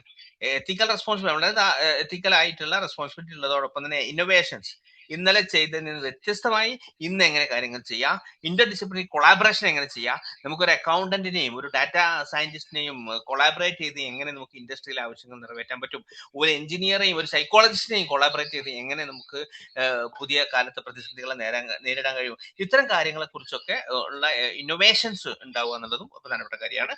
അപ്പോൾ സ്റ്റുഡൻസ് എന്ന് പറഞ്ഞാൽ വിവിധങ്ങളായ സ്കില്ലുകൾ നമ്മൾ ഫോക്കസ് ചെയ്യുക എന്നുള്ളത് പ്രധാനപ്പെട്ട കാര്യമാണ്. അതുപോലെ ഫ്ലെക്സിബിൾ മൈൻഡ് സെറ്റ്, അത് മറക്കരുത്. ഫ്ലെക്സിബിൾ മൈൻഡ് സെറ്റ്, എന്തെങ്കിലും ഒരു കാര്യം പഠിച്ചാൽ അല്ലെങ്കിൽ എന്തെങ്കിലും ഒരു ഫീൽഡിൽ പോയാൽ ഞാൻ അത് മാത്രമേ ചെയ്യൂ, അതാണ് എൻ്റെ മേഖല, എനിക്ക് എൻ്റെതായ സ്റ്റൈലുണ്ട് എന്നതിനൊക്കെ പകരം നമ്മൾ എത്രമാത്രം ഫ്ലെക്സിബിൾ ആണ്, എത്രമാത്രം അഡാപ്റ്റബിൾ ആണ് എന്ന് നോക്കുക എന്നുള്ളതാണ് ഏറ്റവും കാലത്തിന്റെ ഒരു അനിവാര്യതയായിട്ട് എനിക്ക് പറയാനുള്ളത്.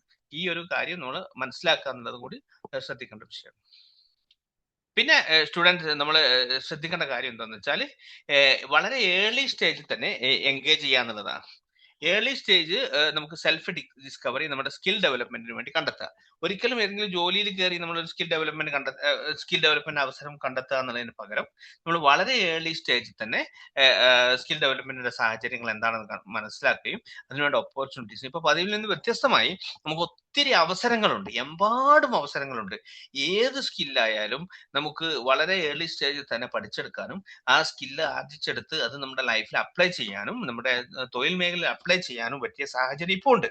അത് എങ്ങനെയൊക്കെ നമുക്ക് ഉപയോഗപ്പെടുത്താൻ കഴിയുന്നതിനെ കുറിച്ച് നമ്മൾ ഗൗരവമായി ചിന്തിക്കുക എന്നുള്ളത് ഏറ്റവും പ്രധാനപ്പെട്ട കാര്യം. ഇപ്പൊ ഈ ഓൺലൈൻ ടൂൾസ് അവൈലബിൾ ആയതുകൊണ്ട് നമുക്ക് എങ്ങനെ നമുക്ക് ഈ ഒരു സാഹചര്യങ്ങൾ ഉപയോഗപ്പെടുത്താം, പിന്നെ അത് എത്രമാത്രം നേരത്തെ തന്നെ നമുക്ക് ഈ ഒരു സ്കില്ലുകൾ ആർജിച്ചെടുക്കാനും അത് നമ്മുടെ ലൈഫിൽ അപ്ലൈ ചെയ്യാനും പറ്റും എന്നതിനെ കുറിച്ച് വളരെ ഏർലി അവയർനെസ് നമ്മുടെ കുട്ടികൾക്ക് ഉണ്ടാകും. അപ്പൊ +1 +2 ലെവലിലൊക്കെ പഠിച്ചുകൊണ്ടിരിക്കുന്ന കുട്ടികൾ തന്നെ ഈ ഒരു മേഖലയെ കുറിച്ച് മനസ്സിലാക്കുകയും അതിനുവേണ്ട സ്കില്ലുകൾ ആർജിച്ചെടുക്കുകയും ചെയ്യുക. സ്കിൽ എന്ന് പറയുമ്പോൾ 2 തരത്തിലുള്ള സ്കില്ലുണ്ട്, ടെക്നിക്കൽ സ്കില്ലുണ്ട്, അതുപോലെ ട്രാൻസ്ഫറബിൾ സ്കില്ലുണ്ട്. ഏതെങ്കിലും ജോലി ചെയ്യാൻ ആവശ്യമായ സ്കില്ല്, ഇപ്പോൾ ഞാനൊരു എഞ്ചിനീയർ ആണെങ്കിൽ ആ എഞ്ചിനീയറിംഗിൽ ആ പർട്ടിക്കുലർ ജോബ് ചെയ്യാൻ ആവശ്യമായ ചില സ്കില്ലുകളുണ്ട്.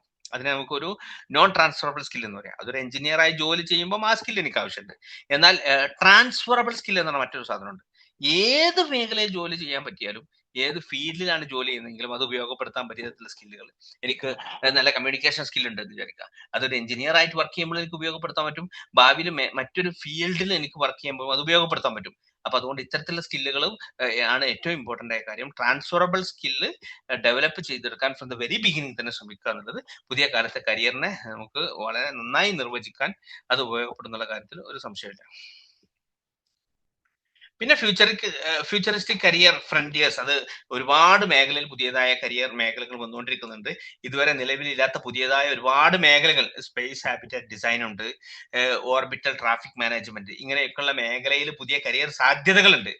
സ്പേസ് ക്രാഫ്റ്റ്, സാറ്റലൈറ്റുകളൊക്കെ കൊളിഷൻ പ്രിവെന്റ് ചെയ്യാൻ വേണ്ടിയിട്ട് അത് ചില മാനേജ്മെന്റ് സ്ട്രാറ്റജീസ് ഒക്കെ ആവിഷ്കരിക്കുന്ന orbital traffic management, space manufacturing, അതൊക്കെ ഒരു മേഖല, ഇതുവരെ നമ്മൾ കേൾക്കാത്ത ചില മേഖലകളാണ്.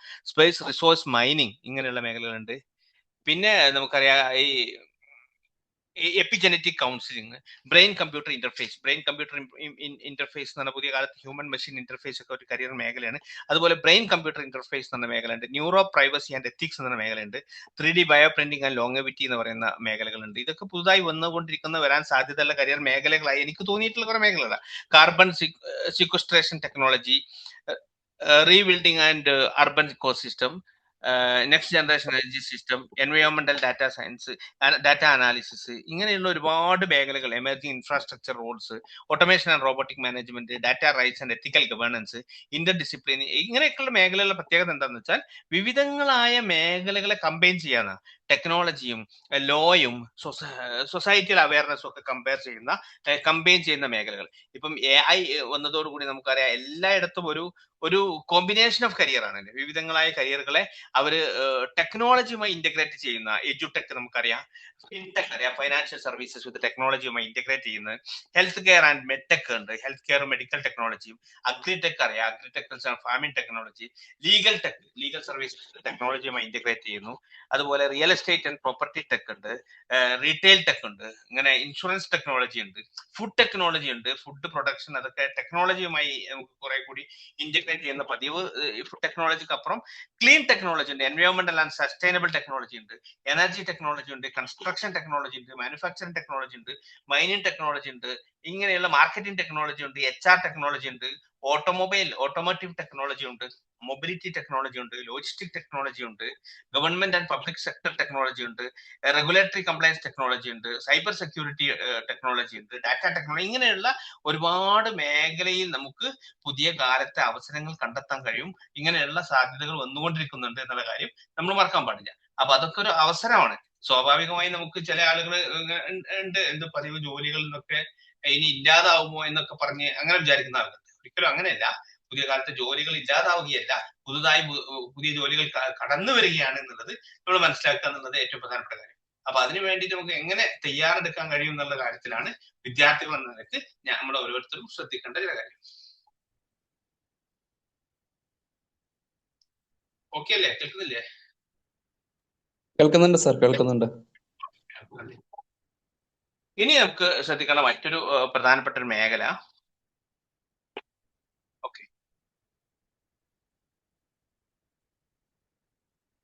എങ്ങനെ നമുക്ക് സ്കിൽസ് എന്തെല്ലാമാണ്, സ്കിൽസ് മേജർ കരിയർ ട്രെൻഡ്, അതിന്റെ സ്റ്റുഡൻസ് കൃത്യമായി അറിഞ്ഞിരിക്കേണ്ട ചില കാര്യങ്ങൾ എന്തെല്ലാമാണ്. സ്കിൽസ് ഓവർ ഡിഗ്രി, അത് നമ്മൾ എത്ര പറഞ്ഞാലും അധികമാവാത്ത വിധത്തിൽ പ്രധാനപ്പെട്ട ഒരു കാര്യമാണ്. നമുക്ക് ഏതെങ്കിലും ഒരു ഡിഗ്രി, നമുക്കൊരു ബിടെക് അല്ലെങ്കിൽ ഒരു ഞാൻ എപ്പോഴും എഞ്ചിനീയറിംഗ് പറയാന്നല്ല, MBA മാനേജ്മെന്റ് ആണെങ്കിലും BCom ആണെങ്കിലും ഏത് മേഖലയാണെങ്കിലും നമ്മുടെ സ്കില്ല് ഉണ്ടാവുക എന്നത് ഏറ്റവും പ്രധാനപ്പെട്ട കാര്യമാണ്. അത് സ്പെസിഫിക് സ്കിൽസ് ആൻഡ് കോമ്പിറ്റൻസി. ഒരു എംപ്ലോയർ നിങ്ങൾക്ക് ബിടെക് ഉണ്ടോ, MTech ഉണ്ടോ, MCom ഉണ്ടോ എന്നതിനപ്പുറം, are you able to do this particular job, ഈ ഒരു പർട്ടിക്കുലർ ജോബ് നിങ്ങൾക്ക് ചെയ്യാൻ കഴിയുമോ, I have this problem, are you able to solve this problem, അത് സോൾവ് ചെയ്യാനുള്ള സ്കില്ല് നിങ്ങൾക്കുണ്ടോ എന്നുള്ളത് ഏറ്റവും പ്രധാനപ്പെട്ട കാര്യം. അതിന് വേണ്ട സ്കിൽ സെറ്റ് ഉണ്ടാക്കിയെടുക്കുക എന്നുള്ളത്, അതിനു വേണ്ടി നമ്മൾ തയ്യാറെടുക്കുക. അത് സ്കിൽ സെറ്റ് ഉണ്ടാക്കിയെടുക്കാൻ പുതിയ കാലത്ത് ഒത്തിരി മാർഗങ്ങൾ നമ്മുടെ മുന്നിലുണ്ട്. ഈ ഓൺലൈൻ പ്ലാറ്റ്ഫോമുകൾ അനന്തമായ സാധ്യതകളുണ്ട്. ലോകത്ത് ഏതൊരാൾക്കും കയ്യിലുള്ള സ്കില്ല്, അയാൾക്കുള്ള സർട്ടിഫിക്കേഷൻ, അങ്ങനെയുള്ള കാര്യങ്ങളൊക്കെ നമുക്ക് വളരെ തുച്ഛമായ പണം മുടക്കി നമുക്ക് ആർജിച്ചെടുക്കാൻ പറ്റിയ സാഹചര്യം ഇന്നുണ്ട്. അത് എങ്ങനെയൊക്കെ ഉപയോഗപ്പെടുത്താം എന്നതിനെ കുറിച്ച് വളരെ ചെറുപ്പത്തിലെ പ്ലാൻ ചെയ്ത് അതിനുവേണ്ടി മുന്നോട്ട് പോകുക എന്നത് ഏറ്റവും പ്രധാനപ്പെട്ട കാര്യം. പിന്നെ ലൈഫ് ലോങ് ലേണിംഗ് എന്നത് മറ്റൊരു പ്രധാനപ്പെട്ട കാര്യം. നമുക്ക് തുടർച്ച എങ്ങനെയൊക്കെ പഠിക്കാൻ പറ്റും. ഞാൻ പറഞ്ഞ ഈ അപ്സ്കില്ലിങ്ങിന്റെ ഭാഗമായി തന്നെ പുതിയ കാലത്തെ സ്കില്ലുകൾ ആർജിച്ചെടുക്കും. വൺ ഡേ വൺ സ്കിൽ എന്ന് നമുക്ക് പറയാം. ഒരു ദിവസം ഒരു സ്കില്ല്. ഇന്നലെ നമ്മൾ പഠിച്ചെടുത്ത സ്കില്ല് ഒരു പക്ഷേ ഇന്ന് അൺലൈൻ ചെയ്ത് പുതിയ സ്കില്ല് ആവശ്യമായി വരും.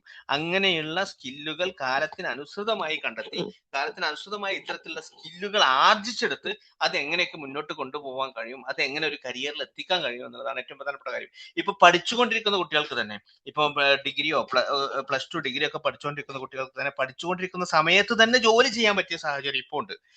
ഞങ്ങളുടെ ഒന്നും തലമുറക്ക് പരിചിതമല്ലാതിരുന്ന ഒരു സാഹചര്യം. ഓൺലൈൻ പ്ലാറ്റ്ഫോമുകൾ, എമ്പാടും ഓൺലൈൻ പ്ലാറ്റ്ഫോമുകൾ, ലോകത്തെമ്പാടുമുള്ള മേഖലയിൽ നമ്മുടെ സ്കില്ല് വിറ്റ് നമുക്ക് പണം വാങ്ങാനും നമുക്ക് അത് നമ്മുടെ എക്സ്പീരിയൻസും പ്രൊഫൈൽ ആർജിച്ചെടുക്കാനും ഒക്കെ, പ്രൊഫൈൽ വലുതാക്കാനും ഒക്കെ പറ്റിയ സാഹചര്യമുണ്ട്. പിന്നെ മറ്റൊരു പ്രധാനപ്പെട്ട കാര്യം നെറ്റ്വർക്കിങ്ങിന്റെ സാധ്യത. നെറ്റ്വർക്കിംഗ് എന്ന് പറയുന്ന പ്ലാറ്റ്ഫോം എങ്ങനെയൊക്കെ, ഏതൊക്കെ പ്ലാറ്റ്ഫോം ഉപയോഗിച്ച് നമുക്ക് നെറ്റ്വർക്കിംഗ് നടത്താൻ പറ്റും. Your net worth is your network എന്നാണ് പറയാ. നിങ്ങളുടെ നെറ്റ്വർത്ത് എന്ന് പറയുന്നത്, വെർത്ത് എന്ന് പറയുന്നത് നിങ്ങളുടെ നെറ്റ്വർക്കിന്റെ കേപ്പബിലിറ്റി, നെറ്റ്വർക്കിന്റെ സ്ട്രെങ്ത് ആണ്. എത്രമാത്രം ഡീപ്പറായ, എത്രമാത്രം സ്ട്രോങ്ങർ ആയ, എത്രമാത്രം വൈഡർ ആയ നെറ്റ്വർക്ക് നിങ്ങൾക്കുണ്ട്, അത് നിങ്ങളുടെ നെറ്റ് വർത്ത് ആണ്. അപ്പൊ അതുകൊണ്ട് സ്കിൽ സെറ്റ് ഉണ്ടാവുകയും ലൈഫ് ലോങ് ലേണിംഗ് ഭാഗമാവുകയും അങ്ങനെ നമ്മുടെ നെറ്റ്വർക്ക് വർദ്ധിപ്പിക്കുകയും ചെയ്യാം. നെറ്റ്വർക്ക് വർദ്ധിപ്പിക്കാൻ ഒത്തിരി പ്ലാറ്റ്ഫോമുകൾ ഇപ്പോൾ നമുക്ക് അവൈലബിൾ ആണ്. സോഷ്യൽ മീഡിയയിൽ നമ്മുടെ പ്രൊഫഷണൽ നെറ്റ്വർക്ക് പ്ലാറ്റ്ഫോമായ ലിങ്ക്ഡിൻ പോലെയുള്ള പ്ലാറ്റ്ഫോമുകൾ നിരന്തരമായി ഉപയോഗിക്കുന്ന ആളുകൾക്ക് സ്വാഭാവികമായും അവരുടെ തൊഴിൽ മേഖലയിൽ സാധ്യതകൾ കണ്ടെത്താനും അവർക്ക് നല്ല ജോലിയിൽ എത്തിപ്പെടാനും അപ്ഗ്രേഡ് ചെയ്യാനും ഒക്കെ സാഹചര്യം ഉള്ളതായിട്ട് നമുക്ക് കാണാൻ സാധിക്കുന്നുണ്ട്. അതൊരു പ്രധാനപ്പെട്ട ഒരു കാര്യമാണ്. പിന്നെ നമ്മൾ ഫ്യൂച്ചറിന് വേണ്ടി തയ്യാറാവുന്ന ആളുകൾ ശ്രദ്ധിക്കേണ്ട ഒരു കാര്യം, ഡിജിറ്റൽ ലിറ്ററസി ഇമ്പോർട്ടന്റ് ആയിട്ടുള്ള കാര്യമാണ്. ഡിജിറ്റൽ ലിറ്ററസി എന്ന് പറയുന്ന ഒരു സാധനം നമുക്ക് ഏത് ഫീൽഡിലായാലും പ്രാഥമികമായ ഡിജിറ്റൽ ലിറ്ററസി ഉണ്ടാവുക എന്നുള്ളത് മോഡേൺ ടെക്നോളജിയും അത് ഫ്യൂച്ചർ കരിയറിൽ എങ്ങനെ ഇൻകൾഗേറ്റ് ചെയ്യാൻ പറ്റും എന്നതിനെ കുറിച്ചുള്ള ഒരു ലിറ്ററസി, ഒരു അവയർനെസ് നമുക്ക് ഉണ്ടാക്കിയെടുക്കുക എന്നുള്ളത് പ്രധാനപ്പെട്ട കാര്യമെന്ന് ഓർക്കുക. പിന്നെ കോഡിംഗ് സ്കിൽസ്, ഒരു വളരെ ബേസിക് ആയിട്ടൊരു കോഡിംഗ് സ്കിൽസും അത് നമുക്കൊരു പ്രോബ്ലം സോൾവിങ് സ്കിൽ ഉണ്ടാക്കാൻ നമ്മളെ സഹായിക്കും. അത് പിന്നെ സോഫ്റ്റ്വെയർ ഡ്രിവൺ ആയിട്ടുള്ള പ്രോസസ്സുകളെ കുറിച്ച് മനസ്സിലാക്കാൻ ഒരു കോഡിംഗ് സ്കില്ല് നമുക്ക് ഉണ്ടാവുന്നത് കുട്ടികളെ സംബന്ധിച്ചിടത്തോളം നല്ലൊരു മാർഗമായിരിക്കും. പിന്നെ ഡാറ്റ ഇന്റർപ്രിട്ടേഷൻ സ്കിൽസും, ഒരു ചെറിയ ഡാറ്റ ഇന്റർപ്രിട്ടേഷൻ സ്കിൽസിന്റെ ഒക്കെ ബേസിക് ആയ അവയർനെസ് ഉണ്ടാവുക എന്നുള്ളത് മറ്റൊരു പ്രധാന കാര്യമാണ്. പിന്നെ AI അവയർനെസ്, AI എന്ന് പറയുന്നത് ഫ്യൂച്ചർ റോളിന് അവരെ തയ്യാറാക്കാൻ AI ഒരു അവയർനെസ്, അവരെ ഒരു ബേസിക് അവയർനെസ് ഏത് ഫീൽഡിലാണെങ്കിലും അത് അവരെ സഹായിക്കുന്ന ഒരു കാര്യത്തിൽ ഒരു സംശയമില്ല. പിന്നെ ഞാൻ പറഞ്ഞ ടെക്നിക്കൽ സ്കില്ലിന് പുറമെ നമുക്ക് വേണ്ടത് ഹ്യൂമൻ സ്കിൽസ്, നേരത്തെ പറഞ്ഞ ട്രാൻസ്ഫറബിൾ സ്കിൽസ്, അത് ഒരു AIക്കും റീപ്ലേസ് ചെയ്യാൻ പറ്റാത്ത സ്കിൽസ് ആണ്. ഇത് യുവർ ജോബ്, നിങ്ങൾ ഒരു ജോബിൽ ചെയ്തുകൊണ്ടിരിക്കുന്ന ആളാണെങ്കിൽ AI will not replace you. AI നിങ്ങൾ റീപ്ലേസ് ഒന്നും ചെയ്യില്ല. But those who know AI may replace you. അത് നമ്മൾ മനസ്സിൽ വെക്കണം. AI അറിയുന്ന ആള്, AI കൈകാര്യം ചെയ്യുന്ന ആള് നിങ്ങളെ റീപ്ലേസ് ചെയ്യാൻ സാധ്യതയുണ്ട്. അപ്പൊ അതുകൊണ്ട് നമ്മൾ അതിൽ പ്രൊഫഷൻ്റ് ആവുക, ടെക്നോളജിക്കൽ സ്കില്ലിൽ നമ്മൾ അപ്ഗ്രേഡ് ആവുക, അപ്സ്കിൽ ആവുക എന്നുള്ളത് ഈ എംപ്ലോയ്മെന്റിൽ ചെയ്തുകൊണ്ടിരിക്കുന്ന ആളാണെങ്കിലും, ജോലിക്ക് പ്രവേശിക്കാൻ പോകുന്ന ആളാണെങ്കിലും, ജോലി അന്വേഷിക്കുന്ന ആളാണെങ്കിലും, കരിയർ പ്ലാൻ ചെയ്യുന്ന കുട്ടികളാണെങ്കിലും അതിൽ ഒരു സാധ്യത ഉണ്ടാവുക എന്നുള്ളത് പ്രധാനപ്പെട്ട കാര്യമാണ്.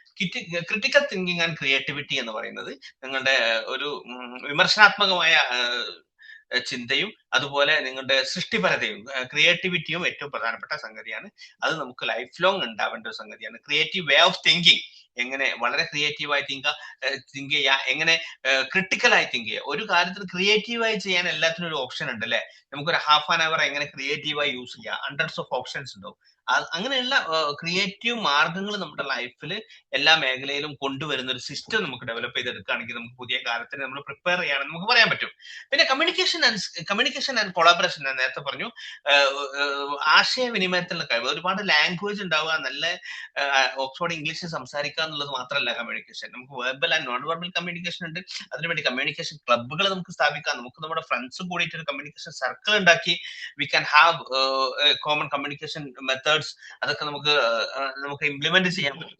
നമുക്കറിയാം കമ്മ്യൂണിക്കേഷൻ ലാംഗ്വേജ് ആയാലും വെർബൽ ഏതായാലും ബൈ പ്രാക്ടീസ് മാത്രമേ നമുക്കത് ഇമ്പ്രൂവ് ചെയ്യാൻ പറ്റുള്ളൂ. നമുക്ക് സ്കൂളിൽ പഠിക്കുന്ന കുട്ടികൾക്ക് ഒരു പക്ഷേ കമ്മ്യൂണിക്കേഷൻ സ്കില്ല് ഉണ്ടാക്കാനുള്ള സംവിധാനം അവിടെ അല്ലെങ്കിൽ we should have our own initiative. അത് എങ്ങനെ പ്രാക്ടിക്കലായി ചെയ്യാൻ പറ്റും. സിജിയിലൊക്കെ അതുമായി ബന്ധപ്പെട്ട ചില സെഷനുകളൊക്കെ നമ്മൾ ഇടയ്ക്ക് ഉണ്ടാവാറുണ്ട്. അല്ലെങ്കിൽ നമ്മുടെ കുറെ കുട്ടികൾ കൂടിയിട്ട് ഒരു ഗ്രൂപ്പായി ഇരുന്നിട്ട് നമുക്ക് കമ്മ്യൂണിക്കേഷൻ സ്കിൽ ഇമ്പ്രൂവ് ചെയ്യാൻ ഉള്ള മാർഗങ്ങൾ നമ്മൾ കണ്ടെത്തണം. Of course language is an important thing. English language നല്ല പ്രൊഫഷൻസി ഉണ്ടാവുക പ്രധാനപ്പെട്ട കാര്യമാണ്. അതുപോലെ മറ്റൊരു ഫോറിൻ ലാംഗ്വേജ് കൂടി പഠിക്കാൻ പറ്റും. ജർമ്മൻ, സ്പാനിഷ്, ഇറ്റാലിയൻ, ഫ്രഞ്ച് പോലെയുള്ള ഒരു ഫോറിൻ ലാംഗ്വേജിൽ കൂടി പ്രൊഫഷൻസി ഉണ്ടെങ്കിൽ നമുക്ക് ലൈഫ് ലോങ് ഓപ്പർച്യൂണിറ്റീസ് കണ്ടെത്താൻ കഴിയും. ഒരിക്കലും നമ്മൾ വിചാരിക്കാൻ പാടില്ല ഞാൻ ഒരു മലയാളിയാണ്, കേരളമാണ് എൻ്റെ തൊഴിൽ മേഖല, തൊഴിലിടം, അല്ലെങ്കിൽ ഇന്ത്യയാണ് എൻ്റെ തൊഴിലിടം, അല്ലെങ്കിൽ ഗൾഫാണ് എൻ്റെ തൊഴിലിടം. Absolutely no. ആ കാലം കഴിഞ്ഞു. ലോകത്തെമ്പാടുമുള്ള തൊഴിൽ അവസരങ്ങളെ കുറിച്ചാണ് കണ്ണും കാതും തുറന്ന് നമ്മൾ നോക്കേണ്ടത്. അപ്പൊ യൂറോപ്പിലായാലും അമേരിക്കയിലായാലും ആഫ്രിക്കയിലായാലും എവിടെയാണെങ്കിലും ഞാൻ അഡാപ്റ്റബിൾ ആണ്, ഫ്ലെക്സിബിൾ ആണ്, I am able to do that job. അതിനുള്ള സ്കിൽ സെറ്റ് ഉണ്ട്, അത് ഉണ്ടാക്കിയെടുക്കുക എന്നുള്ള ഏറ്റവും പ്രധാനപ്പെട്ട കാര്യം. അതിനൊരു മറ്റൊരു ഭാഷ കൂടി അറിയാമെങ്കിൽ, മറ്റൊരു ലാംഗ്വേജിൽ പ്രൊഫഷൻസി കൂടി ഉണ്ടെങ്കിൽ അത് നമ്മളെ നല്ല രീതിയിൽ സഹായിക്കും എന്നുള്ള ഏറ്റവും പ്രധാനപ്പെട്ട കാര്യം. പിന്നെ ഇമോഷണൽ ഇന്റലിജൻസ്, നമുക്കൊരു വൈകാരികമായ ഇന്റലിജൻസ് ഉണ്ടാവുന്ന പ്രധാനപ്പെട്ട കാര്യം. ഇമോഷണൽ ഇന്റലിജൻസ് പുതിയ കാലത്തെ പ്രധാനപ്പെട്ട ടൂളാണ്. ഇമോഷണൽ ഔട്ട്ബേസ്റ്റ് ഇല്ലാതെ റൈറ്റ് ഇമോഷൻ റൈറ്റ് ടൈമിൽ റൈറ്റ് സെൻസിൽ നമുക്ക് എക്സ്പ്രസ് ചെയ്യാൻ പറ്റുമെങ്കിൽ വി ആർ ഇമോഷണലി ഇന്റലിജന്റ് എന്ന് പറയാം. അങ്ങനെ ഇമോഷണൽ ഇന്റലിജൻസും ലീഡർഷിപ്പ് ക്വാളിറ്റിയും ഉള്ള ആളുകൾക്ക് എമ്പാടും അവസരങ്ങൾ ഉണ്ടാവും എന്നുള്ളത് ഓർക്കുക എന്നുള്ളത് ഏറ്റവും പ്രധാനപ്പെട്ട കാര്യം. പിന്നെ കരിയർ മിത്ത്, നമ്മൾ എപ്പോഴും ചില മിത്തുകൾ ഉണ്ട് കരിയറിനെ സംബന്ധിച്ചിട്ട്, അതും സ്റ്റുഡൻസ് കൃത്യമായി മനസ്സിലാക്കേണ്ടതുണ്ട്. അത് ഡീബങ്ക് ചെയ്യാന്നുള്ളത് പ്രധാനപ്പെട്ട കാര്യമാണ്. Myth of grades defining success, അത് ഒരു ധാരണ ഉണ്ട്. നമുക്ക് നല്ല അക്കാഡമിക് റെക്കോർഡുള്ള നല്ല പെർസെന്റേജ് ഉള്ള ആളുകളാണ് അവരുടെ സക്സസ് ഡിഫൈൻ ചെയ്യുക. ഒരിക്കലും അല്ല. അത് success is not solely determined by academic marks but by continuous learning and professional growth. നിങ്ങളുടെ പ്രൊഫഷണൽ ഗ്രോത്തും നിങ്ങളുടെ പേഴ്സണൽ ഗ്രോത്തും കണ്ടിന്യൂസ് ലേണിംഗുമാണ് നിങ്ങളുടെ ഗ്രോത്ത് ഡിഫൈൻ ചെയ്യുന്നത്, അല്ലെങ്കിൽ നിങ്ങളുടെ സക്സസ് ഡിഫൈൻ ചെയ്യുന്നത് എന്നുള്ളത് ഏറ്റവും പ്രധാനപ്പെട്ട കാര്യമാണ്. Only one perfect career with there is not a single perfect career. അങ്ങനെ ഒരിക്കലും വിചാരിക്കാൻ പാടില്ല. ഒരാൾക്ക് ഒരു പർട്ടിക്കുലർ കരിയറിൽ എത്തിയാൽ മാത്രമാണ് അയാൾ എക്സൽ ചെയ്യുക. അങ്ങനെയില്ല. വേരിയസ് ഓപ്ഷൻസ് നമുക്ക് എടുക്കാൻ പറ്റും. നമ്മുടെ ഇൻട്രസ്റ്റിനും നമ്മുടെ പേഴ്സണാലിറ്റിക്കും അനുസരിച്ചുള്ള വേരിയസ് ഓപ്ഷൻസ് എടുക്കാൻ പറ്റിയ ഒരു സാഹചര്യം ഉണ്ട്. ഏതെങ്കിലും ഒരു ജോലിയിൽ കുറച്ചു കാലം ചെയ്തു പിന്നെ മാറി വേറൊരു ഫീൽഡിലേക്ക് പോയി, അബ്സല്യൂട്ട്ലി കോമൺ. അതൊന്നും ഒരു പ്രശ്നമില്ല. അത് ഇപ്പോഴത്തെ കാലത്ത് വളരെ കോമൺ ആയിട്ടുള്ള ഒരു കാര്യമാണ്.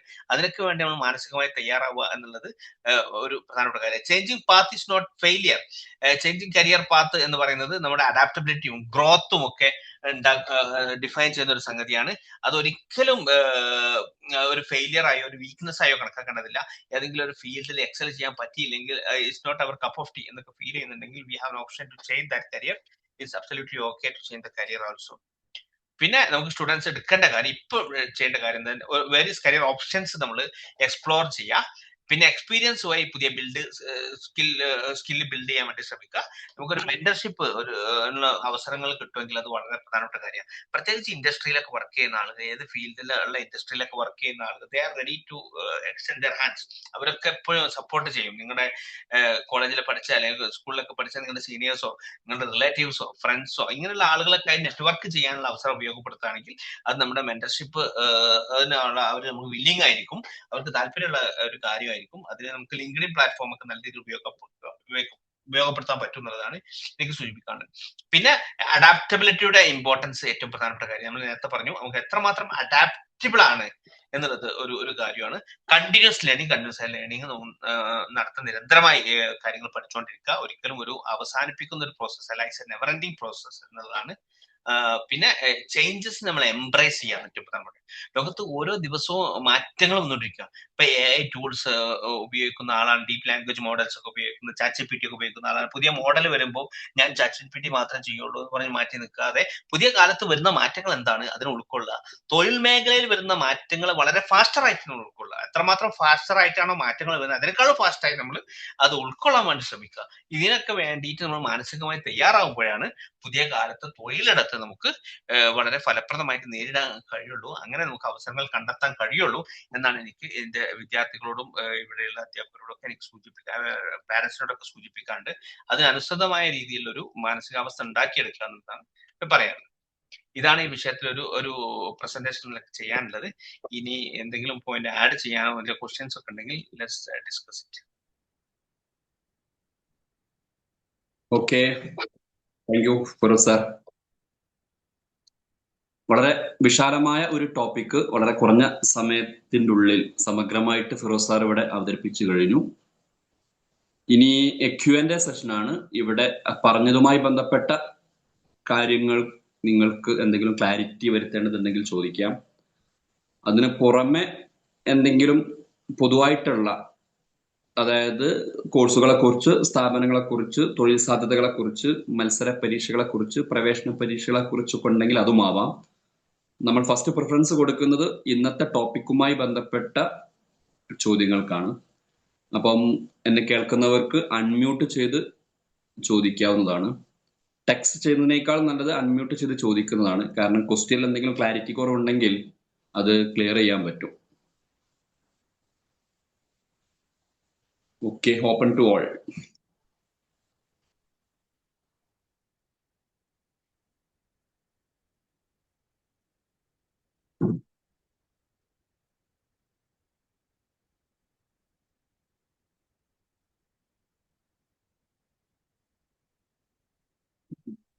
Okay, Firoz sir. Yes, sir. Tell me. Jafar അലിയാണ്. വളരെ വൈബ്രന്റ് ആയ ഒരു സിസ്റ്റം, പ്രത്യേകിച്ച് കരിയറുമായി ബന്ധപ്പെട്ടുകൊണ്ട് പുതിയ ഒരു ഇൻസൈറ്റിലേക്ക് നമ്മളൊക്കെ നയിക്കുന്നു എന്നുള്ളത് എടുത്തു പറയേണ്ടതാണ്. സാറേ, ഒരു ജനറലി ഇപ്പോൾ നമ്മളുടെ ഒരു പെർസ്പെക്റ്റീവിൽ, പ്രത്യേകിച്ച് നമ്മളുടെ ഒരു റിമോട്ട് ഏരിയകളിലുള്ള എഡ്യൂക്കേഷൻ സിസ്റ്റത്തിനെ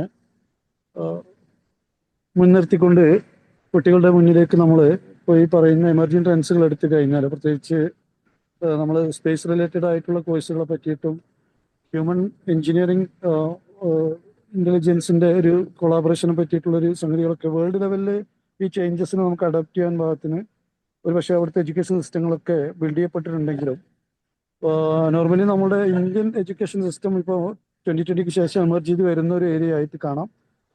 എസ്പെഷ്യലി കേരള എഡ്യൂക്കേഷൻ്റെ ഒരു ട്രാൻസ്ഫോർമേഷനിലേക്ക് നമ്മൾ എൻട്രി ചെയ്യുന്നേ ഉള്ളൂ. ഇപ്പോഴും അതിൻ്റെ ഒരു ഇനീഷ്യൽ സ്റ്റേജ് എന്ന് നമുക്ക് പറയാൻ പറ്റും.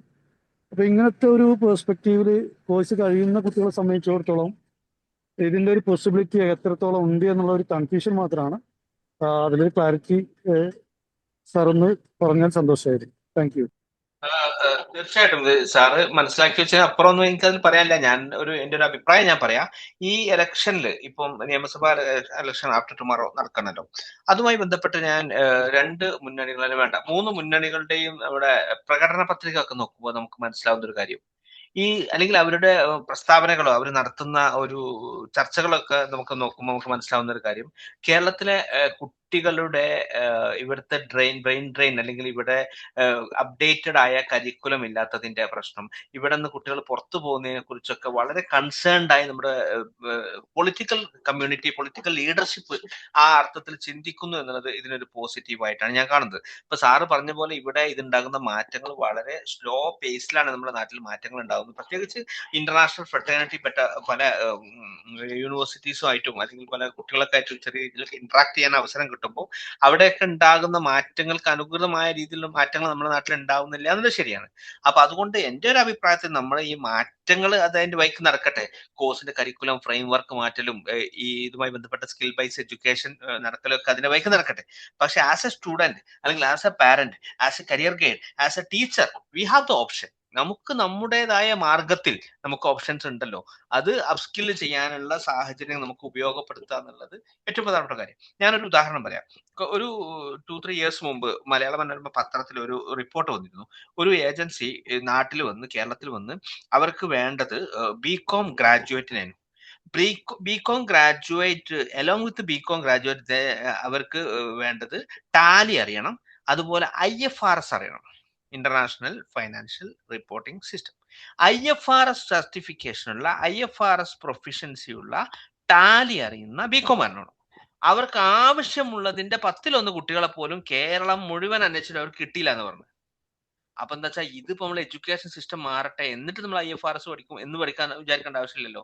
സ്കിൽ ബേസ്ഡ് എഡ്യൂക്കേഷന് നമുക്ക് as A individual, as A parent, as A student ഒക്കെ നമുക്ക് ഇനീഷ്യേറ്റീവ് എടുക്കാൻ പറ്റും. അതിൽ സിജിക്കൊക്കെ ഒരുപാട് റോള് നിർവഹിക്കാൻ കഴിയും. തീർച്ചയായിട്ടും അത് ചെയ്തുകൊണ്ടിരിക്കുന്നുണ്ട്. അത് ഒരു നമ്മുടെ ടീച്ചിങ് കമ്മ്യൂണിറ്റിയെ, ടീച്ചേഴ്സിനെ എംപവർ ചെയ്താലും പാരന്റ്സിനെ എംപവർ ചെയ്താലും കുട്ടികൾക്ക് അതിന് വേണ്ട അവയർനെസ് കൊടുക്കുകയാണെങ്കിലും അവർക്ക് സ്വന്തമായി തന്നെ ഇതിൽ ഒരുപാട് കാര്യങ്ങൾ കണ്ടെത്താൻ കഴിയുന്നതാണ് എൻ്റെ ഒരു അഭിപ്രായം. വളരെ സമഗ്രമായി പിന്നെ കരിക്കുലത്തിലൊക്കെ മാറ്റങ്ങൾ ഉണ്ടാവുകയും അതിന് പൊളിറ്റിക്കൽ ലീഡർഷിപ്പ് അത് വളരെ സീരിയസ് ആയി എടുക്കുകയും ചെയ്യണം എന്നുള്ളതാണ് അതിന്റെ ആത്യന്തികമായ ഒരു മാർക്കും. എന്നാൽ പോലും ഇങ്ങനെയൊക്കെ ചെയ്യുന്നതിൽ കുറെ മാറ്റങ്ങൾ ഉണ്ടാവും എന്നാണ് എൻ്റെ ഒരു സജഷൻ. ഇത് ഞാനൊരു അഭിപ്രായമായി പറഞ്ഞത് മാത്രം. ഓഫ് കോഴ്സ് സാറിന് സാറിൻ്റെതായ വീക്ഷണങ്ങൾ ഉണ്ടാവും. അതെല്ലാം കൂടി സമഗ്രമായ രീതിയിൽ കാണുക എന്നുള്ളതാണ് നമുക്ക് പറ്റുന്നൊരു കാര്യം എനിക്ക് തോന്നുന്നു. ഫിറോസ് സാർ, നിങ്ങൾ പറഞ്ഞ ബ്രേക്ക് നിങ്ങൾ എടുത്തോളൂ കേട്ടോ, നോ പ്രോബ്ലം. കുഴപ്പമില്ല. പിന്നെ ഇതിലൊരു ചോദ്യം വന്നിട്ടുണ്ട്. ആ ചോദ്യം ക്ലിയർ അല്ല. ആ ചോദിച്ച ആള് ഒന്ന് അൺമ്യൂട്ട് ചെയ്ത് ചോദിച്ചാൽ സൗകര്യമായിരുന്നു. അവർ ചോദിച്ചത്, ടെക്സ്റ്റ് ചെയ്തത് 10 പാസ്സായ ആൺകുട്ടികൾക്ക് +1 +2 ഉൾക്കൊള്ളുന്ന കോഴ്സ് എന്നാണ്. അപ്പൊ അത് ഏതെങ്കിലും എൻട്രൻസ് ഓറിയന്റഡ് ആയിട്ടുള്ള കോഴ്സോ മറ്റോ ആയിരിക്കും ഉദ്ദേശിച്ചത്. ആ ക്വസ്റ്റ്യൻ ക്ലിയർ അല്ലാത്തത് കൊണ്ട് ആൻസർ ചെയ്യാൻ കഴിയില്ല. കോഴ്സുകളെ കുറിച്ചൊക്കെ ആയിരിക്കും മേ ബി അല്ലേ. അത് ടെക്സ്റ്റ് ചെയ്ത ആള് എന്നെ കേൾക്കുന്നുണ്ടെങ്കിൽ അൺമ്യൂട്ട് ചെയ്ത് ചോദിച്ചാൽ ക്ലിയർ ചെയ്യാൻ പറ്റും. മറ്റുള്ള ആൾക്കാർക്ക് ചോദിക്കാം. Sir, yes. ഇപ്പൊ എന്റെ മോന് +1 +1 പരീക്ഷ എഴുതിയിട്ടിരിക്കുകയാണ്. അപ്പൊ ഇപ്പൊ വെക്കേഷൻ ആണല്ലോ. അപ്പൊ സാറ് പറഞ്ഞതുപോലെ എയുടെ ഏതെങ്കിലും ഒരു അവയർനെസ് കിട്ടാൻ വേണ്ടിയിട്ടുള്ള ഏതെങ്കിലും ഒരു ഷോർട്ട് ടൈം കോഴ്സിനെ കുറിച്ചിട്ടൊന്ന് പറഞ്ഞു തരുമോ?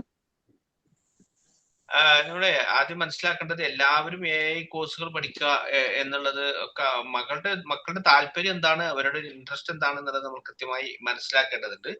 അത് മനസ്സിലാക്കേണ്ടത് നമുക്ക് ഈ സ്വയം പ്ലാറ്റ്ഫോമിൽ, ഗവൺമെന്റ് ഓഫ് ഇന്ത്യയുടെ സ്വയം പ്ലാറ്റ്ഫോമിൽ ഒരുപാട് കോഴ്സുകളുണ്ട്.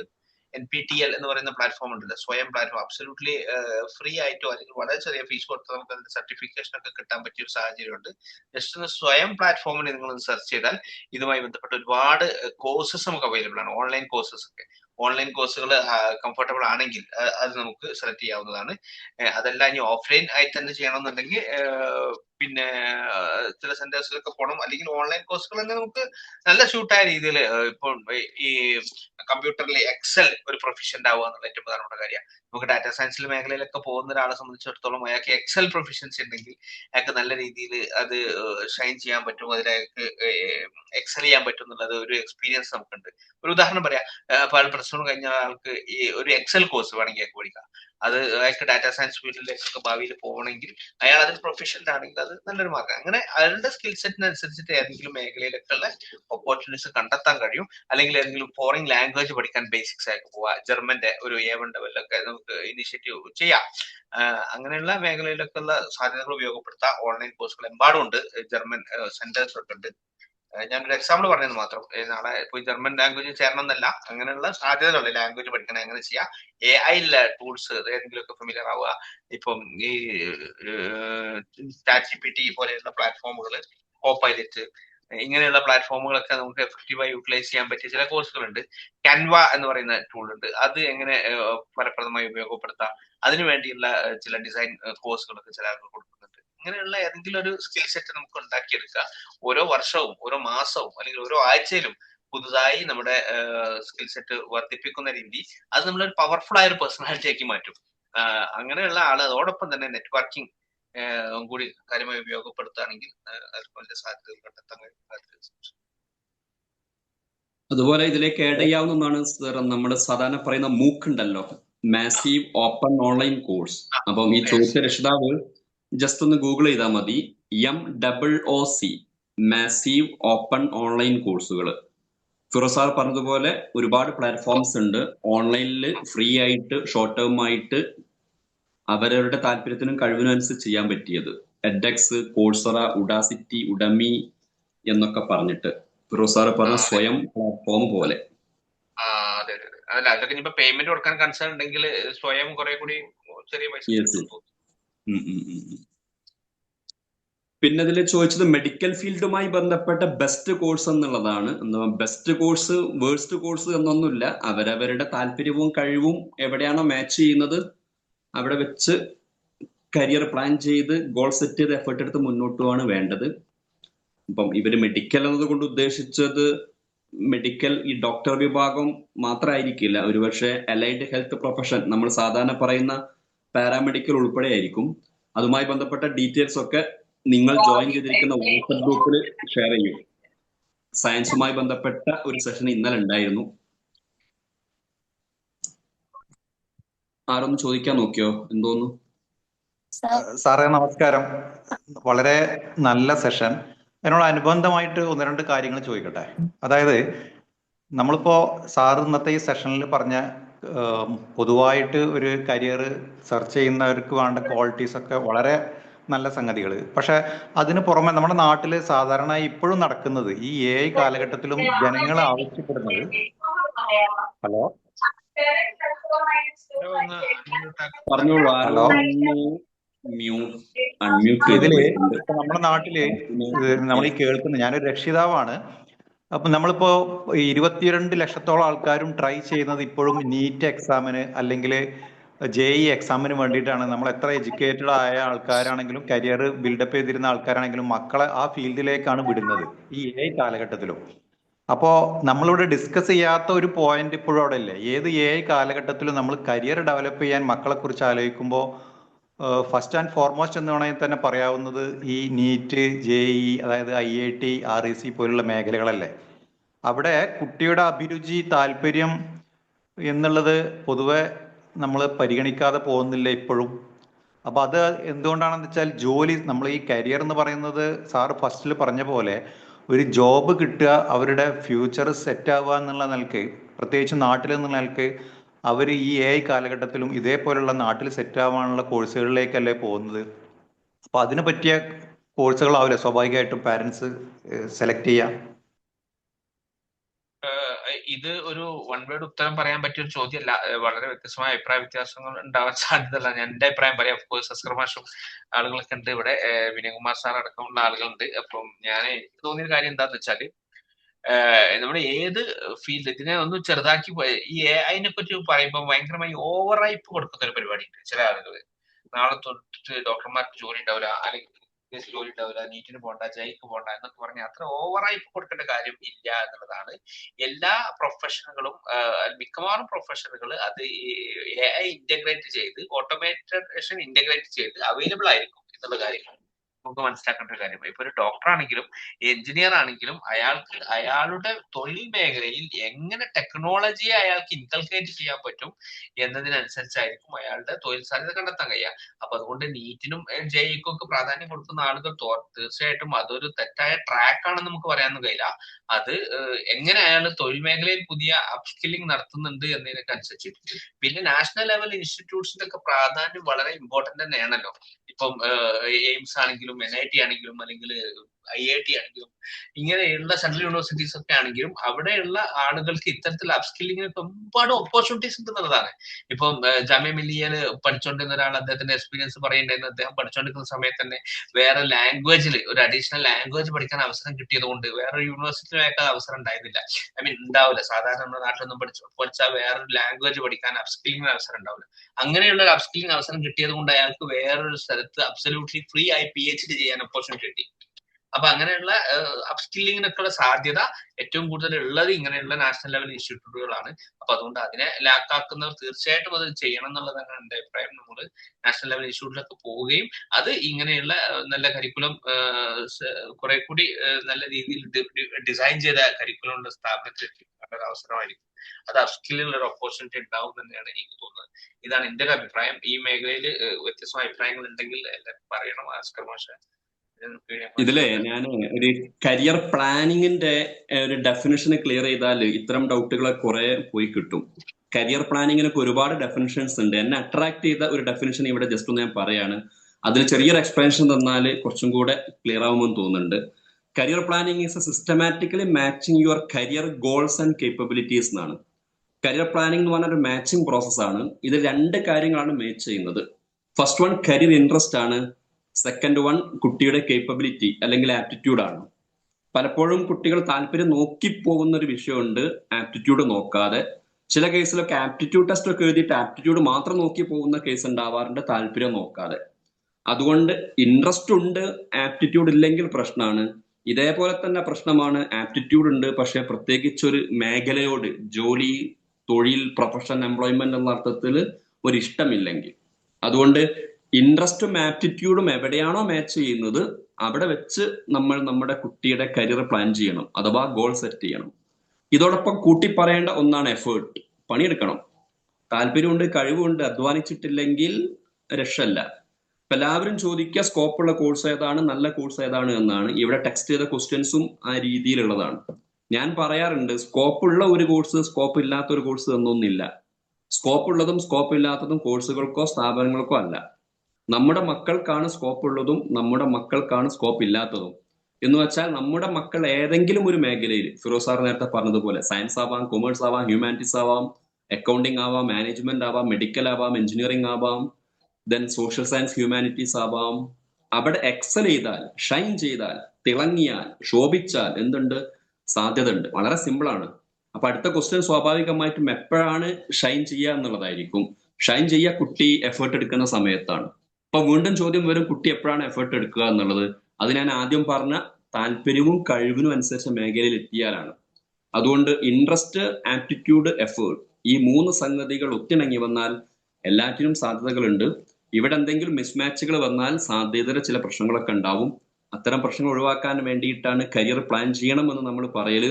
ഇത്തരം പരിപാടികളിലൊക്കെ പങ്കെടുക്കണം എന്ന് പറയുന്നത്, ആപ്റ്റിറ്റ്യൂഡ് ടെസ്റ്റ് എഴുതിയിട്ട് കാര്യങ്ങൾ തീരുമാനിക്കണം എന്നൊക്കെ പറയുന്നത്. ഇപ്പം ചില ആൾക്കാർ പറയും അതിന് ഭയങ്കര സ്കോപ്പാണ്, അങ്ങോട്ട് പോയിക്കോളൂ, അല്ലെങ്കിൽ ഇതിന് തീരെ സ്കോപ്പില്ല, ഇങ്ങോട്ട് പോവണ്ട എന്നൊക്കെ. അല്ലെങ്കിൽ നേരത്തെ ഫിറോസ് സാർ പറഞ്ഞതുപോലെ വരികയാണ്, ജോലിയൊക്കെ ഇല്ലാതായി പോവുകയാണ്. അഥവാ പഠിക്കുകയാണെങ്കിൽ സയൻസ് പഠിച്ചിട്ടേ കാര്യമുള്ളൂ. ഇനിയിപ്പോ സയൻസ് പഠിക്കുകയാണെങ്കിൽ തന്നെ എഞ്ചിനീയറിംഗ് പഠിച്ചിട്ടേ കാര്യമുള്ളൂ. ഇനി എഞ്ചിനീയറിംഗ് പഠിക്കുകയാണെങ്കിൽ തന്നെ AI പഠിച്ചിട്ടേ കാര്യമുള്ളൂ എന്നൊക്കെ. അതിലൊന്നും വലിയ കാര്യമൊന്നുമില്ല. AI നമ്മുടെ ജോലികൾ കംപ്ലീറ്റ് ഇല്ലാതാക്കുന്നില്ല. AI നമ്മുടെ ജോലികൾ എളുപ്പമാക്കുകയാണ് ചെയ്യുന്നത്. അതുകൊണ്ട് AI ഉൾക്കൊള്ളാൻ, അഡാപ്റ്റ് ചെയ്യാൻ, ഫിറോസ് സാർ ഒരുപാട് ആവർത്തിച്ചൊരു വാക്കാണ് അഡാപ്റ്റബിലിറ്റി. അപ്പൊ ആ അർത്ഥത്തിൽ മാറ്റങ്ങൾ ഉൾക്കൊണ്ടാൽ എല്ലാറ്റിനും സാധ്യതകളുണ്ട് എന്നുള്ള കാര്യം ഒന്ന് ആഡ് ചെയ്യാണ്. അടുത്ത ചോദ്യത്തിലേക്ക് വരാം. സാർ, 10th കഴിഞ്ഞ ബോയ്സിന് പറ്റിയ +1 +2 ഇൻക്ലൂഡ് ആവുന്ന ഡിപ്ലോമ പോലത്തെ കോഴ്സാണ് ഉദ്ദേശിച്ചത്. ഫിറോസ് സാർ, പക്ഷേ എന്താ ചോദിച്ചേ? 10 +1 +2 കിട്ടുന്ന ഡിപ്ലോമ എന്നാ ചോദിച്ചത്. അങ്ങനെ ഒരു കോഴ്സ് ഒന്നിച്ചുണ്ടാവില്ലല്ലോ. ഡിപ്ലോമനെ +1 +2 അതായത് പല സ്ഥലങ്ങളിലും ഡിപ്ലോമ +2ന് ഈക്വലന്റ് ആയിട്ട് അംഗീകരിച്ചിട്ടുണ്ട്. കേരളത്തിൽ പക്ഷെ അങ്ങനെ അംഗീകാരമില്ല. പല സ്റ്റേറ്റുകളിലും ഡിപ്ലോമ ഇസ് ഈക്വലന്റ് ടു +2. കേരളത്തിൽ അങ്ങനെയില്ല. പക്ഷേ നമുക്ക് ഡിപ്ലോമ കഴിഞ്ഞാൽ +2കാർക്ക് അപേക്ഷിക്കാവുന്ന ചില കോഴ്സുകൾക്കൊക്കെ അപേക്ഷിക്കാം. അപ്പൊ നാറ്റൊക്കെ വേണമെങ്കിൽ നമുക്ക് ഡിപ്ലോമ കഴിഞ്ഞാൽ അപ്ലൈ ചെയ്യാൻ പറ്റും. അങ്ങനെ ഒരു സംഗതിയാണ് ഇപ്പൊ അതിലുള്ളൂ.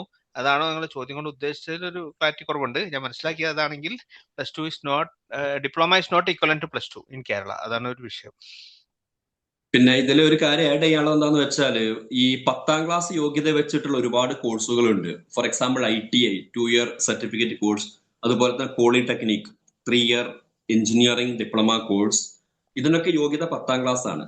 പക്ഷേ ഇതൊക്കെ യോഗ്യത 10ാം ക്ലാസ് ആക്കി നിശ്ചയിക്കുന്ന സമയത്ത് സ്കൂൾ വിദ്യാഭ്യാസം 10ൽ കഴിയുമായിരുന്നു. ഇന്ന് നമുക്കറിയാം സ്കൂൾ വിദ്യാഭ്യാസം 10ൽ കഴിയുന്നില്ല, 12ലാണ് കഴിയുന്നത്. പക്ഷെ പഴയ യോഗ്യത അതേപോലെ നിലനിൽക്കുകയാണ്. അതുകൊണ്ട് ഒരു 12ാം ക്ലാസ് കഴിഞ്ഞതിന് ശേഷം ഇത്തരം ഡിപ്ലോമ കോഴ്സുകളെ കുറിച്ച് നോക്കിയാൽ മതി എന്ന് എനിക്ക് ചെറിയൊരു അഭിപ്രായമുണ്ട്. സ്കൂൾ വിദ്യാഭ്യാസം 12ഓടുകൂടെയാണല്ലോ കഴിയുന്നത്. ഇനി ഇവർ ഉദ്ദേശിച്ചത് ഒരു പക്ഷേ +2 ആ സ്വഭാവത്തിൽ 2 വർഷം റെഗുലറായിട്ട് സ്കൂളിൽ 8, 9, 10 പോയതുപോലെ പോവാൻ ഉദ്ദേശിക്കുന്നില്ല. ഒരു കൈത്തൊഴിൽ ഒക്കെ പഠിക്കുക, ഒരു കൂടുതൽ പഠിക്കാൻ താല്പര്യമല്ല, പെട്ടെന്നൊരു ജോലി കിട്ടുക എന്നുള്ള അർത്ഥത്തിലൊക്കെയാണ് ഉദ്ദേശിക്കുന്നതെങ്കിൽ അതുമാവാം. പ്ലസ് ഇവർക്ക് ഡിസ്റ്റന്റ് ആയിട്ടൊക്കെ എന്ത് ചെയ്യാൻ പറ്റും, ഈ +2 എഴുതിയെടുക്കാനൊക്കെ പറ്റും. അതിന് 2 സംവിധാനമുണ്ട്. ഒന്ന് നിയോസ് എന്ന് പറയും, NIOS, national institute of formal schooling. അതുപോലെ സ്കോൾ കേരള എന്നുള്ളൊരു സംവിധാനമുണ്ട്, സ്റ്റേറ്റ് ഗവൺമെന്റിന്റെ ഓപ്പൺ സ്കൂൾ. അപ്പോൾ നിങ്ങൾ ഡിപ്ലോമക്ക് പോയതിനു ശേഷം ഇത്തരം കോഴ്സുകളൊക്കെ എഴുതിയെടുത്താലും മതി, +2ന് തുല്യമാവും. ചെറിയ ബ്രേക്ക് എടുക്കണ്ടേ, നിങ്ങളൊന്ന് കണ്ടിന്യൂ. Yes, no problem.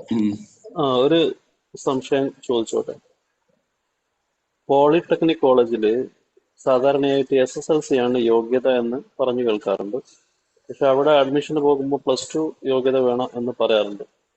അപ്പൊ അതുമായിട്ട് ബന്ധപ്പെട്ട വിശദമായ വിവരങ്ങൾ തരുമോ? അതായത് ലാറ്ററൽ എൻട്രിയിലാണോ +2 കഴിഞ്ഞവർക്ക് ലാറ്ററൽ എൻട്രി 2ാം വർഷം പ്രവേശനമുണ്ടോ, അതല്ല 3 വർഷം പൂർണ്ണമായിട്ടും പഠിക്കണോ എന്നുള്ളതിൽ ഒരു ക്ലാരിറ്റി.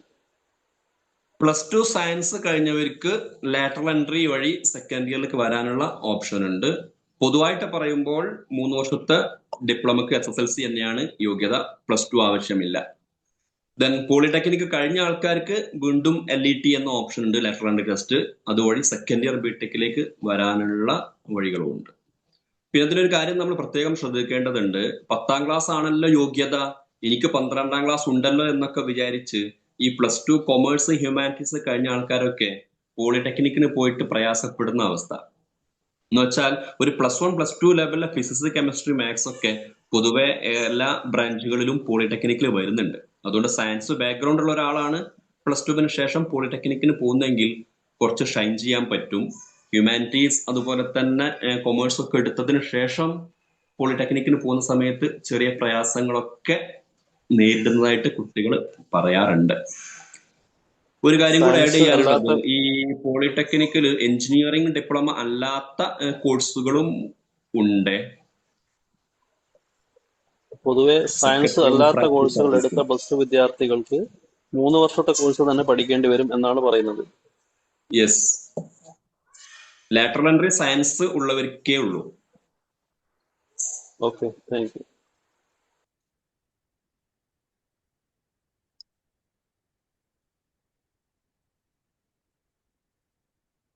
മറ്റ് ക്വസ്റ്റ്യൻസ് ഇന്നത്തെ സെഷനുമായി ബന്ധപ്പെട്ടത് തന്നെ ആവണമെന്ന് നിർബന്ധമല്ല, നമ്മൾ അതിന് പ്രിഫറൻസ് കൊടുക്കുന്നു എന്നേ ഉള്ളൂ. കാരണം 7 ദിവസത്തെ പ്രോഗ്രാം ആയതുകൊണ്ട് മറ്റ് സെഷനിലൊക്കെ വന്ന ചോദ്യങ്ങളൊക്കെ ആയിരിക്കും. ഇനി ഇന്നത്തെ ഏരിയയുമായി ബന്ധപ്പെട്ടതല്ലാത്തത് ചോദിക്കാനുണ്ടെങ്കിൽ അതുമാവാം. ഹലോ, പൊതുവായിട്ട് ഞാനൊരു ഗാർഡിയനാണ്. നമ്മുടെ പയ്യനിപ്പോ 10ാം ക്ലാസ് പാസ്സായി നിൽക്കാണ്. അതായത് റിസൾട്ട് വന്നിട്ടില്ല. അത് ഇപ്പൊ അത്യാവശ്യം പുള്ളി നല്ല മാർക്കോടെ പാസ്സാവും. അപ്പൊ പുള്ളിക്ക് താല്പര്യം ചെറുപ്പം മുതലേ ഓട്ടോമൊബൈൽ ഫീൽഡിലായിരുന്നു. അപ്പൊ പുള്ളി ഓട്ടോമൊബൈൽ എഞ്ചിനീയറിംഗിന് പോവാന്നും പറഞ്ഞാണ് പുള്ളി നിൽക്കണേ. അപ്പൊ +2 വന്നപ്പോൾ പുള്ളി ഉദ്ദേശിക്കുന്നത് കൊമേഴ്സ് പഠിച്ചാൽ മതി, സയൻസ് ഭയങ്കര പാടാണ്, കൊമേഴ്സ് പഠിച്ചാൽ മതി. അപ്പൊ ഈ കൊമേഴ്സ് പഠിച്ചിട്ട് പിന്നെ ഓട്ടോമൊബൈൽ എഞ്ചിനീയറിംഗിന് പോകാൻ പറ്റുമോ, അതൊരു ചോദ്യം. രണ്ടാമത്തത്, ഞങ്ങളുടെയൊക്കെ അഭിപ്രായത്തിൽ, ഞങ്ങളുടെ പാരന്റ്സിന്റെ അഭിപ്രായത്തിൽ ഓട്ടോമൊബൈൽ എഞ്ചിനീയറിംഗ് ഇപ്പൊ കുറച്ച് ഔട്ട്ഡേറ്റഡ് ആയി. ഇപ്പൊ പുതിയ എന്തെങ്കിലും കോഴ്സ് നീ തിരഞ്ഞെടുക്കുക എന്നാണ് ഞങ്ങൾ പുള്ളിയുടെ പറഞ്ഞുകൊണ്ടിരിക്കുന്നത്. അപ്പൊ പുള്ളിയുടെ താല്പര്യം ഓട്ടോമൊബൈൽ എഞ്ചിനീയറിംഗ് ആണ്. അപ്പൊ നിങ്ങൾ പറയാണ് അത് കഴിഞ്ഞു, ഔട്ട്ഡേറ്റഡ് ആണെങ്കിൽ ഞാൻ പുതിയ എന്തെങ്കിലും കോഴ്സിന് പോവാം, അതിനെക്കുറിച്ച് അന്വേഷിക്കുക അല്ലെങ്കിൽ ചോദിക്കുന്ന പറയണേ. അതിന് വ്യക്തമായൊരു മാർഗനിർദ്ദേശം ചെയ്യാൻ പറ്റുമോ? ഞങ്ങൾക്ക് വലിയൊരു കാര്യമായൊരു ഇതില്ല ഇതിനെപ്പറ്റി, അതുകൊണ്ടാണ്. അതായത് എഞ്ചിനീയറിംഗ് മേഖലയിൽ താല്പര്യമുള്ള ആൾക്കാരാണെങ്കിൽ, നല്ല കഴിവുമുണ്ടെങ്കിൽ, ഹാർഡ് വർക്ക് ചെയ്യാൻ തയ്യാറാണെങ്കിൽ 10th ശേഷം സയൻസ് എടുക്കുക. ദെൻ നമുക്കറിയാലോ all India level entrance exams ഉണ്ട്, JEE ഫോർ എക്സാമ്പിൾ, അങ്ങനെ IIT, NIT ആ ലെവലിലൊക്കെ പോവുക.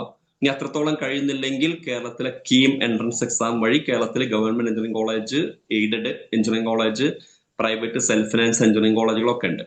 ഇനി ഒരാൾക്ക് എഞ്ചിനീയറിംഗിനോട് നല്ല താല്പര്യമുണ്ട്, ഈ പറഞ്ഞ രീതിയിൽ സയൻസ് ഒക്കെ എടുത്ത് എൻട്രൻസ് കോച്ചിങ്ങിനൊക്കെ പോയി ട്യൂഷനൊക്കെ പോയിട്ട് പ്രിപ്പയർ ചെയ്യാൻ ആവുന്നില്ലെങ്കിൽ, കോൺഫിഡൻസ് ഇല്ലെങ്കിൽ മറ്റു വഴികളുണ്ട്.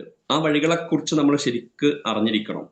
പലപ്പോഴും ആൾക്കാർ എന്താ പറയാ, സയൻസ് പഠിക്കാൻ താല്പര്യമില്ല, കഴിവില്ല, അതുകൊണ്ട് എഞ്ചിനീയറിംഗ് വേണ്ട എന്നങ്ങ് ഒറ്റടിക്ക് ഉറപ്പിച്ചു പറയേണ്ടതില്ല.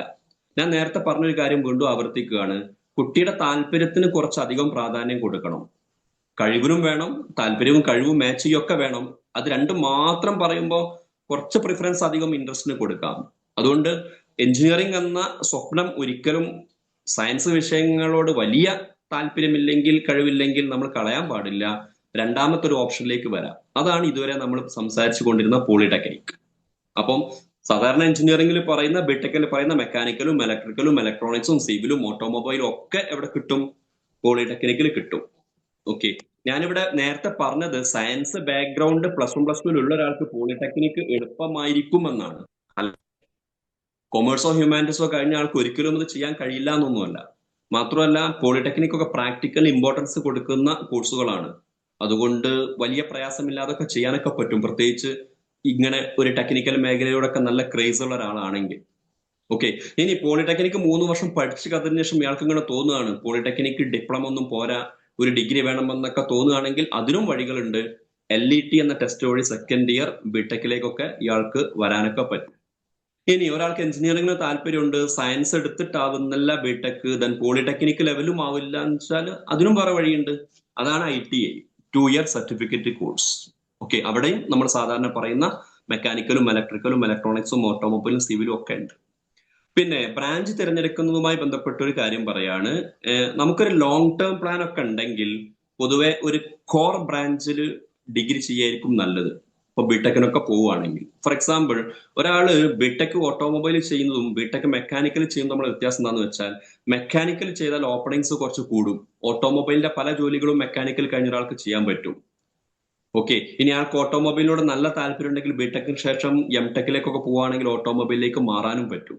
അതേസമയം ഒരാൾ ഡിഗ്രിയിൽ തന്നെ ഓട്ടോമൊബൈലിന് പോയാൽ ഓട്ടോമൊബൈൽ മേഖലയിലേ ജോലി ചെയ്യാൻ പറ്റുള്ളൂ. മെക്കാനിക്കൽ എന്നുള്ള അർത്ഥത്തിൽ കുറച്ച് വിശാലമായിട്ട് ജോലിക്ക് പോകാനൊന്നും കഴിയില്ല.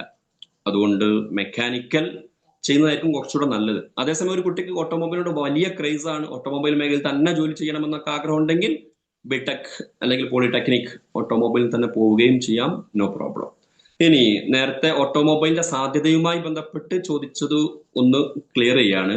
ഇപ്പൊ നിങ്ങൾ ഓട്ടോമൊബൈൽ പോയിട്ട് എഞ്ചിനീയറിംഗിന് തന്നെ പോകണ്ട, എഞ്ചിനീയേഴ്സ് ഒക്കെ വെറുതെ നിൽക്കുക എന്നൊക്കെ പറയുന്നത് കേട്ടിട്ടുണ്ടാവും. ഇതിലും വലിയ പ്രശ്നങ്ങളുണ്ട്. എഞ്ചിനീയറിംഗിന് ഒരു പ്രശ്നവുമില്ല, എഞ്ചിനീയറിംഗിന് പോയ ആൾക്കാർക്കാണ് പ്രശ്നം എന്ന് നമ്മൾ മനസ്സിലാക്കണം. മാത്തമെറ്റിക്കൽ സ്കിൽ ഇല്ലാത്ത ഒരാൾ എഞ്ചിനീയറിംഗിന് പോയാൽ അയാൾ ഒന്നുകിൽ ബിടെക് തോൽക്കും, 4 കൊല്ലത്തെ ബിടെക്, അല്ലെങ്കിൽ 4 കൊല്ലത്തെ ബിടെക് 5 കൊല്ലം കൊണ്ടോ 6 കൊല്ലം കൊണ്ടോ ഒക്കെ പാസ്സാവുള്ളൂ. അവർക്ക് എന്ത് ചെയ്യാൻ പറ്റില്ല, ജോലിയിൽ തിളങ്ങാൻ പറ്റില്ല. അവര് പിന്നെ ഏതെങ്കിലും മൊബൈൽ ഷോപ്പിൽ സിം എടുത്തു കൊടുക്കലോ റീചാർജ് ചെയ്തൊക്കെയായിരിക്കും പണി. ഒരു പറയും ഞാൻ ബിടെക്കാണ്, ബിടെക് കൊണ്ട് കാര്യമില്ല എന്ന്. ഓക്കെ, അത്തരം ദുരന്തങ്ങൾ ഒഴിവാക്കണമെങ്കിൽ നേരത്തെ ഞാൻ പറഞ്ഞ കരിയർ പ്ലാനിങ്ങിൽ ശ്രദ്ധിക്കണം, ആപ്റ്റിറ്റ്യൂഡ് എന്താണെന്ന് തിരിച്ചറിയൊക്കെ വേണം. അപ്പൊ നമുക്ക് സിമ്പിൾ ആയിട്ടുള്ള 1-2 എക്സാമ്പിൾ പറഞ്ഞാൽ എഞ്ചിനീയറിംഗിന് പ്രശ്നമൊന്നുമില്ല എന്ന് മനസ്സിലാവും. ഇപ്പം സിവിൽ എഞ്ചിനീയറിംഗ് എന്ന് പറഞ്ഞാൽ എഞ്ചിനീയറിംഗ് ആണ്, ബിടെക് ആണ്, അല്ലെങ്കിൽ പോളിടെക്നിക് ആണ്. വീടുണ്ടാക്കലും പാലുണ്ടാക്കലും ഒക്കെ. ആരും തന്നെ വീടുണ്ടാക്കലോ ബിൽഡിംഗ് ഉണ്ടാക്കലോ അല്ലെങ്കിൽ പാലുണ്ടാക്കലോ നിർത്തിവെച്ചിട്ടില്ലല്ലോ. ദെൻ നിങ്ങൾ പറഞ്ഞ ഓട്ടോമൊബൈലിന്റെ കേസ് എടുത്ത് നോക്കുക. ഓട്ടോമൊബൈൽ എന്ന് പറഞ്ഞാൽ വാഹനങ്ങളുമായി ബന്ധപ്പെട്ടതാണ്. റോഡിൽ വാഹനങ്ങൾ ഇറങ്ങാതിരിക്കുന്നില്ലല്ലോ, റോഡിൽ ഓരോ ദിവസവും വാഹനങ്ങൾ ഇറങ്ങിക്കൊണ്ടിരിക്കുകയാണ്. മെക്കാനിക്കൽ എഞ്ചിനീയർ എന്ന് പറഞ്ഞാൽ ബിടെക് ആണ്, എഞ്ചിനീയറിംഗ് ആണ്, യന്ത്രവൽക്കരണവുമായി ബന്ധപ്പെട്ടതാണ്. ഓക്കെ, എല്ലാ ദിവസവും ഓരോ കാര്യങ്ങളും യന്ത്രവൽക്കരിച്ചു കൊണ്ടിരിക്കുകയാണ്. അതുകൊണ്ട് എഞ്ചിനീയറിംഗിന് പ്രശ്നമൊന്നുമില്ല. താല്പര്യം ഉണ്ടെങ്കിൽ, കഴിവുണ്ടെങ്കിൽ, ഹാർഡ് വർക്ക് ചെയ്യാൻ തയ്യാറാവുകയാണെങ്കിൽ സാധ്യതകളുണ്ട്. ക്ലിയർ ആയിട്ടുണ്ടാവും വിചാരിക്കുന്നു. വീണ്ടും ചോദിച്ചതിന്റെ മുകളിൽ തന്നെ ക്ലാരിറ്റി കുറവുണ്ടെങ്കിൽ ചോദിക്കുന്നതിന് കുഴപ്പമൊന്നുമില്ല കേട്ടോ. അതിനു വേണ്ടിയിട്ടാണ് നമ്മൾ പ്രസന്റേഷൻ പെട്ടെന്ന് അവസാനിപ്പിക്കുകയും Q&A സെഷനിൽ വരികയും ചെയ്യുന്നത്. ഓക്കെ, എന്നാൽ ചോദിച്ച കാര്യത്തിൽ നിന്ന് ഒരു ക്ലാരിറ്റി വരുത്താനുണ്ട്. കോഴിക്കോട് പോളിടെക്നിക്കില് പിന്നെ അവിടെ ചോദിച്ചപ്പോൾ പറഞ്ഞത് +2 നിർബന്ധമായിട്ടും വേണമെന്നാണ് പറയുന്നത്. അപ്പം അത് ശരിയായ ഒരു രീതിയാണോ? അല്ലല്ല, അതായത് പ്രവേശനത്തിന് പറഞ്ഞതെന്ന് അറിയില്ലേ. ഓ ലാറ്ററൽ എൻട്രി പറഞ്ഞില്ല നമ്മൾ സെക്കൻഡ് ഇയറിലേക്ക് വരാൻ. അതെ, അതിലേക്ക് സയൻസ് വേണം. +2 മാത്രം പോരാ, +2 സയൻസ് തന്നെ വേണം. സെക്കൻഡ് ഇയർ പോളിടെക്നിക്കിലേക്ക് അഡ്മിഷൻ വാങ്ങുകയാണെങ്കിൽ. അതെ, പൊതുവെ നിയമപരമായി പോളിടെക്നിക് അഡ്മിഷൻ എടുക്കാൻ നിയമപരമായിട്ട് നിയമപരമായി യോഗ്യത 10ാം ക്ലാസ് ആണെങ്കിലും അവര് +2 ആവശ്യപ്പെടുന്നത് ആയിരിക്കുമോ എന്ന് എന്റെ ചോദ്യം. അങ്ങനെ ആവശ്യപ്പെടാൻ പറ്റില്ലല്ലോ. ഇല്ലല്ല, അല്ല, പോളിടെക്നിക്കിൽ ഓരോ ഇൻഡിവിജ്വൽ പോളിടെക്നിക്കിന്റെ അഡ്മിഷൻ ഇല്ല, പോളി അഡ്മിഷൻ എന്നുള്ള വെബ്സൈറ്റ് ചെയ്യാം എല്ലാ അഡ്മിഷനും എടുക്കുന്നത്. അതെ, അപ്പൊ അത് ഇൻഡിവിജ്വൽ പോളിടെക്നിക്. രണ്ടാമത്തെ കാര്യം, ഈ ലാറ്ററൽ എൻട്രിക്ക് പോകുന്നവർക്ക് പിന്നെ വെറുതെ ലാറ്ററൽ എൻട്രി സെക്കൻഡ് ഇയറും തേർഡ് ഇയറും പഠിച്ചാൽ പോരാ, മതിയാവില്ല. ഒരു ബ്രിഡ്ജ് കോഴ്സ് പക്ഷെ എന്ന അത് കോഴ്സ് ഉണ്ട്. എഞ്ചിനീയറിംഗിന്റെ സബ്ജക്ട് പക്ഷെ പഠിക്കാത്ത എഞ്ചിനീയറിംഗ് ഗ്രാഫിക്സ് ഇങ്ങനെ 2-3 സബ്ജക്റ്റിന്റെ കോഴ്സ് കോളേജ് ലെവൽ എക്സാം എഴുതി അതും പാസ്സാവണം. ഒരു ബ്രിഡ്ജ് കോഴ്സ് ഉണ്ട്, അതും കൂടി അറ്റൻഡ് ചെയ്യേണ്ടി വരും. അവര് അങ്ങനെ പറയാൻ സ്വാഭാവികമായ ഒരു കാരണം ഉണ്ടാകാം. കാരണം അവിടെ പഠിക്കുന്ന കുട്ടികൾ ഭൂരിഭാഗവും +2 കഴിഞ്ഞ ആളുകളായിരിക്കാം. അങ്ങനെ വരുന്നു. അവർക്ക് അങ്ങനെ അങ്ങനെ തീരുമാനിക്കാൻ പറയാനും പാടില്ല. Single window of admission. ഏതെങ്കിലും ഒരു പോളിടെക്നിക്കാർക്ക് ഏതെങ്കിലും ഒരു പോളിടെക്നിക് പ്രിൻസിപ്പാളിനോ അതോറിറ്റിക്കോ അങ്ങനെ പറയാൻ അധികാരമില്ലല്ലോ. ഇതിൽ ഗവൺമെന്റ് നിശ്ചയിച്ചിട്ടുള്ള ഒരു യോഗ്യതയുണ്ട്. +2 കഴിഞ്ഞ 10ാം ക്ലാസ് ആണ് ഇതിന്റെ യോഗ്യത. അപ്പോ അത് ഓഫ് ആ കോഴ്സ് വേണമെങ്കിൽ അവർക്ക് പറയാം, പ്ലസ് ടു കഴിഞ്ഞവർക്ക് ചില അഡ്വാൻറ്റേജസ് ഉണ്ട്, ബെനിഫിറ്റ് ഉണ്ട് എന്നൊക്കെ പറയാന്നല്ലാതെ എൻഡ് ഓഫ് ദ ഡേ അവർ അഡ്മിഷൻ ആ തരണമല്ലോ എന്തായാലും. അഡ്മിഷൻ 10ാം ക്ലാസ് കഴിഞ്ഞ ആളുകൾ, എത്ര ആളുകൾ 10ാം ക്ലാസ് കഴിഞ്ഞ് നേരിട്ട് പോളിയിലേക്ക് പോവുകയും അത് പൂർത്തിയാക്കുകയും ചെയ്തിട്ടുണ്ട്. എന്തായാലും എന്റെ ഒരു അഭിപ്രായത്തിൽ പ്ലസ് ടു മാത്സ് ഒക്കെ പഠിച്ച ആളുകൾക്ക് കുറച്ച് ഈസി ആയിരിക്കും, അല്ലാത്തവർ കുറച്ചൊന്ന് സ്ട്രഗിൾ ചെയ്യുന്നതും നമ്മൾ കാണുന്നുണ്ട് 10 കഴിഞ്ഞ് നേരെ പോയത്. പക്ഷെ അത് അഡ്മിഷൻ തരില്ല എന്നൊന്നും ഒരിക്കലും പറയാൻ പറ്റില്ല. ഓക്കെ.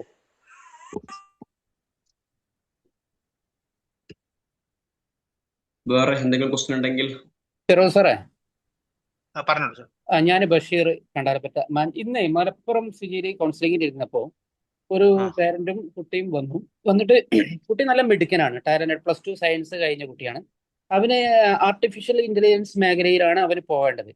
കുട്ടി ആള് ഏബിളൊക്കെ തന്നെയാണ്. പക്ഷെ അവന് എന്താ എന്നോട് പറഞ്ഞൊരു സംഗതി, ഞാൻ IIT NIT അങ്ങനെ JEE എഴുതിയിട്ട് നല്ല ഇന്ത്യയിലെ പ്രീമിയർ ഇൻസ്റ്റിറ്റ്യൂട്ട് IIT പഠിച്ചിട്ട് അങ്ങനെ പോകാമെന്ന് പറഞ്ഞപ്പോൾ അവനോട് ചോദിച്ചേ, അവൻ എന്നോട് പറഞ്ഞു, അവന്റെ പേരന്റും പറഞ്ഞു, അവന് കോമ്പറ്റേറ്റീവ് എക്സാമുകൾ അറ്റൻഡ് ചെയ്യാൻ താല്പര്യമില്ല.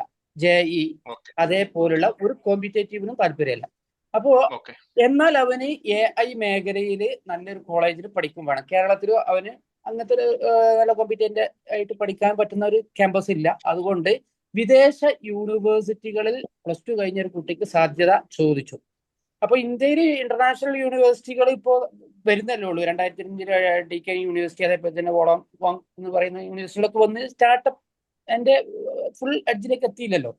അപ്പോ ഞാൻ ഫിറോസ് സാറോട് ചോദിക്കാം, ഫിറോസ് സാർ ഇപ്പോ വിദേശത്തായതുകൊണ്ട് നമ്മുടെ മിഡിൽ ഈസ്റ്റിലുള്ള കുറച്ചൊക്കെ നല്ല ഇന്റർനാഷണൽ യൂണിവേഴ്സിറ്റികൾ അവർക്ക് സജസ്റ്റ് ചെയ്ത് കൊടുക്കാൻ പറ്റുന്ന യൂണിവേഴ്സിറ്റികൾ ഏതാണ് AI മേഖല പ്ലസ് ടു കഴിഞ്ഞ കുട്ടികൾ? ഇന്റർനാഷണൽ എക്സ്പോസർ കിട്ടണം. ഇപ്പൊ നമ്മൾ സാധാരണ ഇപ്പൊ മസാച്യൂസെറ്റ്സ് അങ്ങനെയുള്ള അമേരിക്കയിലെ വലിയ വലിയ യൂണിവേഴ്സിറ്റികൾ പറഞ്ഞു കൊടുക്കുന്നതിന് പകരം നമ്മൾ മിഡിൽ ഈസ്റ്റിലുള്ള എന്നാൽ കുറച്ച് പേയ്മെന്റ് ഒക്കെ നടത്തിയിട്ട്, പൈസ അവർക്ക് പ്രശ്നമല്ല, എത്ര പൈസയാണെങ്കിലും നല്ല സ്റ്റാൻഡേർഡ് ഇന്റർനാഷണൽ യൂണിവേഴ്സിറ്റിയിൽ പഠിക്കണം എന്നാണ് അവൻ പറയുന്നത്. അവന്റെ പേരന്റും പറഞ്ഞതാണ്. അപ്പൊ അതിന് പറ്റുന്ന ഇന്റർനാഷണൽ യൂണിവേഴ്സിറ്റീസിൽ പഠിക്കാൻ പ്ലസ് ടു കഴിഞ്ഞ അവസരങ്ങളൊക്കെ ഉണ്ട്. പക്ഷേ നമ്മൾ കുറച്ച് നേരത്തെ പ്ലസ് ടു കഴിഞ്ഞ് പിറ്റേന്ന് നോക്കുക എന്നുള്ളതിലപ്പുറം കുറച്ച് നേരത്തെ അതിനു വേണ്ടി ഒരുക്കങ്ങളൊക്കെ നടത്തണം. ഇപ്പം UAE ബിറ്റ്സ് ദുബായ് ക്യാമ്പസ് ഉണ്ട് എഞ്ചിനീയറിംഗിന് വേണ്ടിയിട്ട്. ബിറ്റ്സ് ബിർള ഇൻസ്റ്റിറ്റ്യൂട്ടിന്റെ ദുബായ് ക്യാമ്പസ് ഉണ്ട്. പിലാനി ദുബായ് ക്യാമ്പസ് UAE ഉണ്ട്. മണിപ്പാൽ അക്കാഡമിന്റെ ക്യാമ്പസ് ഉണ്ട്. മിഡിൽസെക്സ് യൂണിവേഴ്സിറ്റി ഉണ്ട് UAE. അതുപോലെ പിന്നെ ഖത്തറിലാണ് ഞാനിപ്പോൾ. ഖത്തറിൽ ഇപ്പൊ ഖത്തർ യൂണിവേഴ്സിറ്റി ഒരു മലയാളി സ്റ്റുഡൻസ് ഒക്കെ പഠിക്കുന്ന ഒരു യൂണിവേഴ്സിറ്റിയാണ്. ഇവിടെയൊക്കെ നമുക്ക് ഡിഗ്രി പഠിക്കാനുള്ള ഓപ്ഷൻ ഉണ്ട്. ഇവിടെ എൻട്രൻസ് അല്ല വേണ്ടത്, പ്ലസ് ടു മാർക്കാണ് മിക്ക സ്ഥലത്തും ആവശ്യമായിട്ടുള്ളത്. ഓരോ മിഡിൽ ഈസ്റ്റിൽ ചില സ്ഥലത്തൊക്കെ അവരുടെ ചില എക്സാമും സാറ്റ് സ്കോർ അങ്ങനെ കാര്യങ്ങളൊക്കെ ആവശ്യമുണ്ട്. ഞാൻ പറയുന്നത് പ്ലസ് ടു മാർക്കിന്റെ ബേസിൽ അത്രയും നല്ല അക്കാഡമിക് ക്രെഡൻഷ്യൽ ഉണ്ടെങ്കിൽ, നല്ല പെർസെന്റേജ് ഓഫ് മാർക്സ് ഉണ്ടെങ്കിൽ, അവർക്ക് ഇംഗ്ലീഷ് ലാംഗ്വേജ് ടെസ്റ്റ് പ്രൊഫിഷ്യൻസി ഒക്കെ ഉള്ള ആൾക്കാരാണെങ്കിൽ തീർച്ചയായിട്ടും മിഡിൽ ഈസ്റ്റിലൊക്കെ യൂണിവേഴ്സിറ്റീസിൽ അഡ്മിഷൻ എടുക്കാൻ പറ്റും. അപ്പം പ്ലസ് ടു മാർക്കാണ് പ്രധാനപ്പെട്ട മാനദണ്ഡം. പ്രത്യേകിച്ച് ഞാനിപ്പോൾ ഖത്തറിലുള്ള ഇവിടുള്ള യൂണിവേഴ്സിറ്റീസിലൊക്കെ പ്ലസ് ടു മാർക്ക് ഏറ്റവും ഇമ്പോർട്ടന്റ് ആയിട്ടുള്ള സംഗതിയാണ്. പിന്നെ സാറ്റ് സ്കോർ വേണ്ട സ്ഥലങ്ങളുണ്ട്. IELTS-ന്റെ നല്ല സ്കോർ വേണം, ഇംഗ്ലീഷ് ലാംഗ്വേജ് ടെസ്റ്റ് നല്ല സ്കോർ വേണം. അങ്ങനെ ഉണ്ടെങ്കിൽ അവർക്ക് അഡ്മിഷൻ എടുക്കാനൊക്കെ പറ്റും. അങ്ങനെ ഉള്ള സാധ്യതകൾ ഉപയോഗപ്പെടുത്താൻ കഴിയും. പിന്നെ കേരളത്തിൽ തന്നെ വേണമെങ്കിൽ എഞ്ചിനീയറിംഗ് പഠിക്കാലോ. പിന്നെ NRI കോട്ടയിലൊക്കെ പഠിക്കാൻ പറ്റും. അങ്ങനെ എൻട്രൻസ് ഒന്നും ഇല്ലാതെ വേണമെങ്കിൽ പോവാം. അല്ലെങ്കിൽ പിന്നെ BSc കമ്പ്യൂട്ടർ സയൻസ് ഒക്കെ പഠിക്കാൻ എൻട്രൻസ് ഒന്നും വേണ്ടല്ലോ. കേരളത്തിലെ സാധാരണ ഡിഗ്രി കോളേജസിൽ BSc കമ്പ്യൂട്ടർ സയൻസും IT അങ്ങനെയുള്ള മേഖലകളൊക്കെ പഠിച്ച് നമുക്ക് ആർട്ടിഫിഷ്യൽ ഇന്റലിജൻസിന്റെ സ്പെഷ്യലൈസേഷൻ ഒക്കെ ചെയ്യാം. അങ്ങനെ സ്പെഷ്യലൈസ് ചെയ്ത് പോകുന്ന ഓപ്ഷൻസ് ഉണ്ട്. പിന്നെ വിദേശ യൂണിവേഴ്സിറ്റീസ് ഓസ്ട്രേലിയയിലും UK-ലും ഒക്കെ പോയിട്ട് അങ്ങനെ എഞ്ചിനീയറിംഗ് ഒക്കെ പഠിക്കുന്ന ആൾക്കാരുണ്ട്. അവിടെ നിന്ന് എൻട്രൻസ് എഴുതി പോകേണ്ട ആവശ്യമില്ല. പക്ഷെ ഈ കടമ്പകൾ വേറെ പലതുണ്ട്.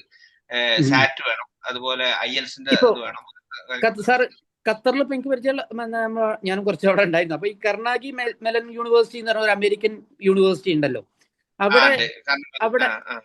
അവിടെ അഡ്മിഷന്റെ പ്രൊസീജിയർ ശരിക്കും മാർക്ക് ബേസ്ഡ് തന്നെയാണോ അതോ വേറെ എന്തെങ്കിലും? സാറ്റ് സ്കോറും IELTS വേണം. IELTS വേണം അല്ലേ? വേണം. ഓക്കെ. അപ്പൊ നമുക്ക് അങ്ങനെ 1-2 സ്ഥാപനങ്ങൾ സജസ്റ്റ് ചെയ്ത് കൊടുക്കാം അല്ലേ? പിന്നെ എന്തുകൊണ്ടാണ് പ്ലസ് ടു കഴിഞ്ഞ കുട്ടി എൻട്രൻസ് ഒന്നും എഴുതൂല എന്ന് പറയുന്നത് എന്തുകൊണ്ടാണ്? അതുകൊണ്ട് ഒരു എനിക്ക് മനസ്സിലാകുന്നില്ല. ഞാൻ അവൻ അപാര ടാലന്റഡ് ആവും. അവന്റെ മാർക്ക് ഒക്കെ നല്ല നല്ല അക്കാഡമിക് പെർഫോമൻസ് ഉള്ള നല്ല ചെക്കനാ, അവൻ ആ ഒരു ഇതിലുള്ള. പക്ഷെ ഓനെന്തോന്ന് അറിയില്ല, ഓൻ ഒരു കോമ്പറ്റേറ്റീവ് എക്സാമിന് റിപ്പീറ്റിന് പോകാനോ അതിനൊന്നും ഒരു താല്പര്യമില്ല. പിന്നെ ഒരു കരിയർ ഗൈഡ് മുമ്പ് ഓന്റെ സ്കൂളിൽ ഒരു കരിയർ ഗൈഡ് പറഞ്ഞു അത്ര ആർട്ടിഫിഷ്യൽ ഇന്റലിജൻസിന് പഠിക്കാൻ കേരളത്തിൽ ഒരു ക്യാമ്പസിലും പഠിച്ചിട്ട് കാര്യമില്ല, കമ്പ്യൂട്ടർ സയൻസ് അങ്ങനെ കേരളത്തിൽ പഠിച്ചിട്ട് കാര്യമില്ല എന്ന് പറഞ്ഞുകൊണ്ട് അതും ഓൻ കട്ട് ചെയ്തിട്ടുണ്ട്. അതുകൊണ്ട് ഓന് ഇന്റർനാഷണൽ നല്ല റിച്ച് ഫാമിലിയാണ്.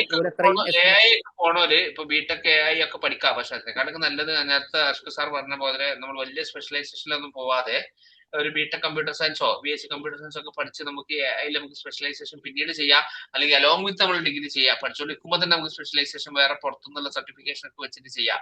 അങ്ങനെയുള്ള ഒരു മൈക്രോ ലെവൽ സ്പെഷ്യലൈസേഷൻ UG പോവാതിരിക്കണം നല്ലതെന്നാണ് എന്റെ നമ്മളൊക്കെ ഒരു അഭിപ്രായം. അതിനെ കുറിച്ച് നമ്മൾ ഒരുപാട് പ്രശ്നം ഡിസ്കസ് ചെയ്താണ് ഗ്രൂപ്പുകളിലൊക്കെ. അപ്പൊ അതിൽ നിന്നൊക്കെ എല്ലാവരും പറയുന്ന ഒരു ആശയം ഇതാണ്, നമ്മളൊരു ജനറൽ നേച്ചറുള്ള വലിയ സ്പെസിഫിക് ആയി പോവാതെ ഉള്ള ഏതെങ്കിലും കോഴ്സ് UG എടുത്ത് പിന്നെ നമുക്ക് PG അങ്ങനെ സ്പെഷ്യലൈസേഷൻ വേണമെങ്കിൽ പിന്നീട് ചെയ്യാം. സർട്ടിഫിക്കേഷൻ ഒക്കെ ചെയ്ത് നമുക്കത് കോമ്പിറ്റന്റ് ആവുന്ന രീതിയായിരിക്കും നല്ലതെന്നാണ് നമുക്ക് പറയാൻ. അതന്നെയാണ് നല്ലത്. അതിനോട് അനുബന്ധമായിട്ട് ഒരു സംഗതി കൂടെ പറയട്ടെ.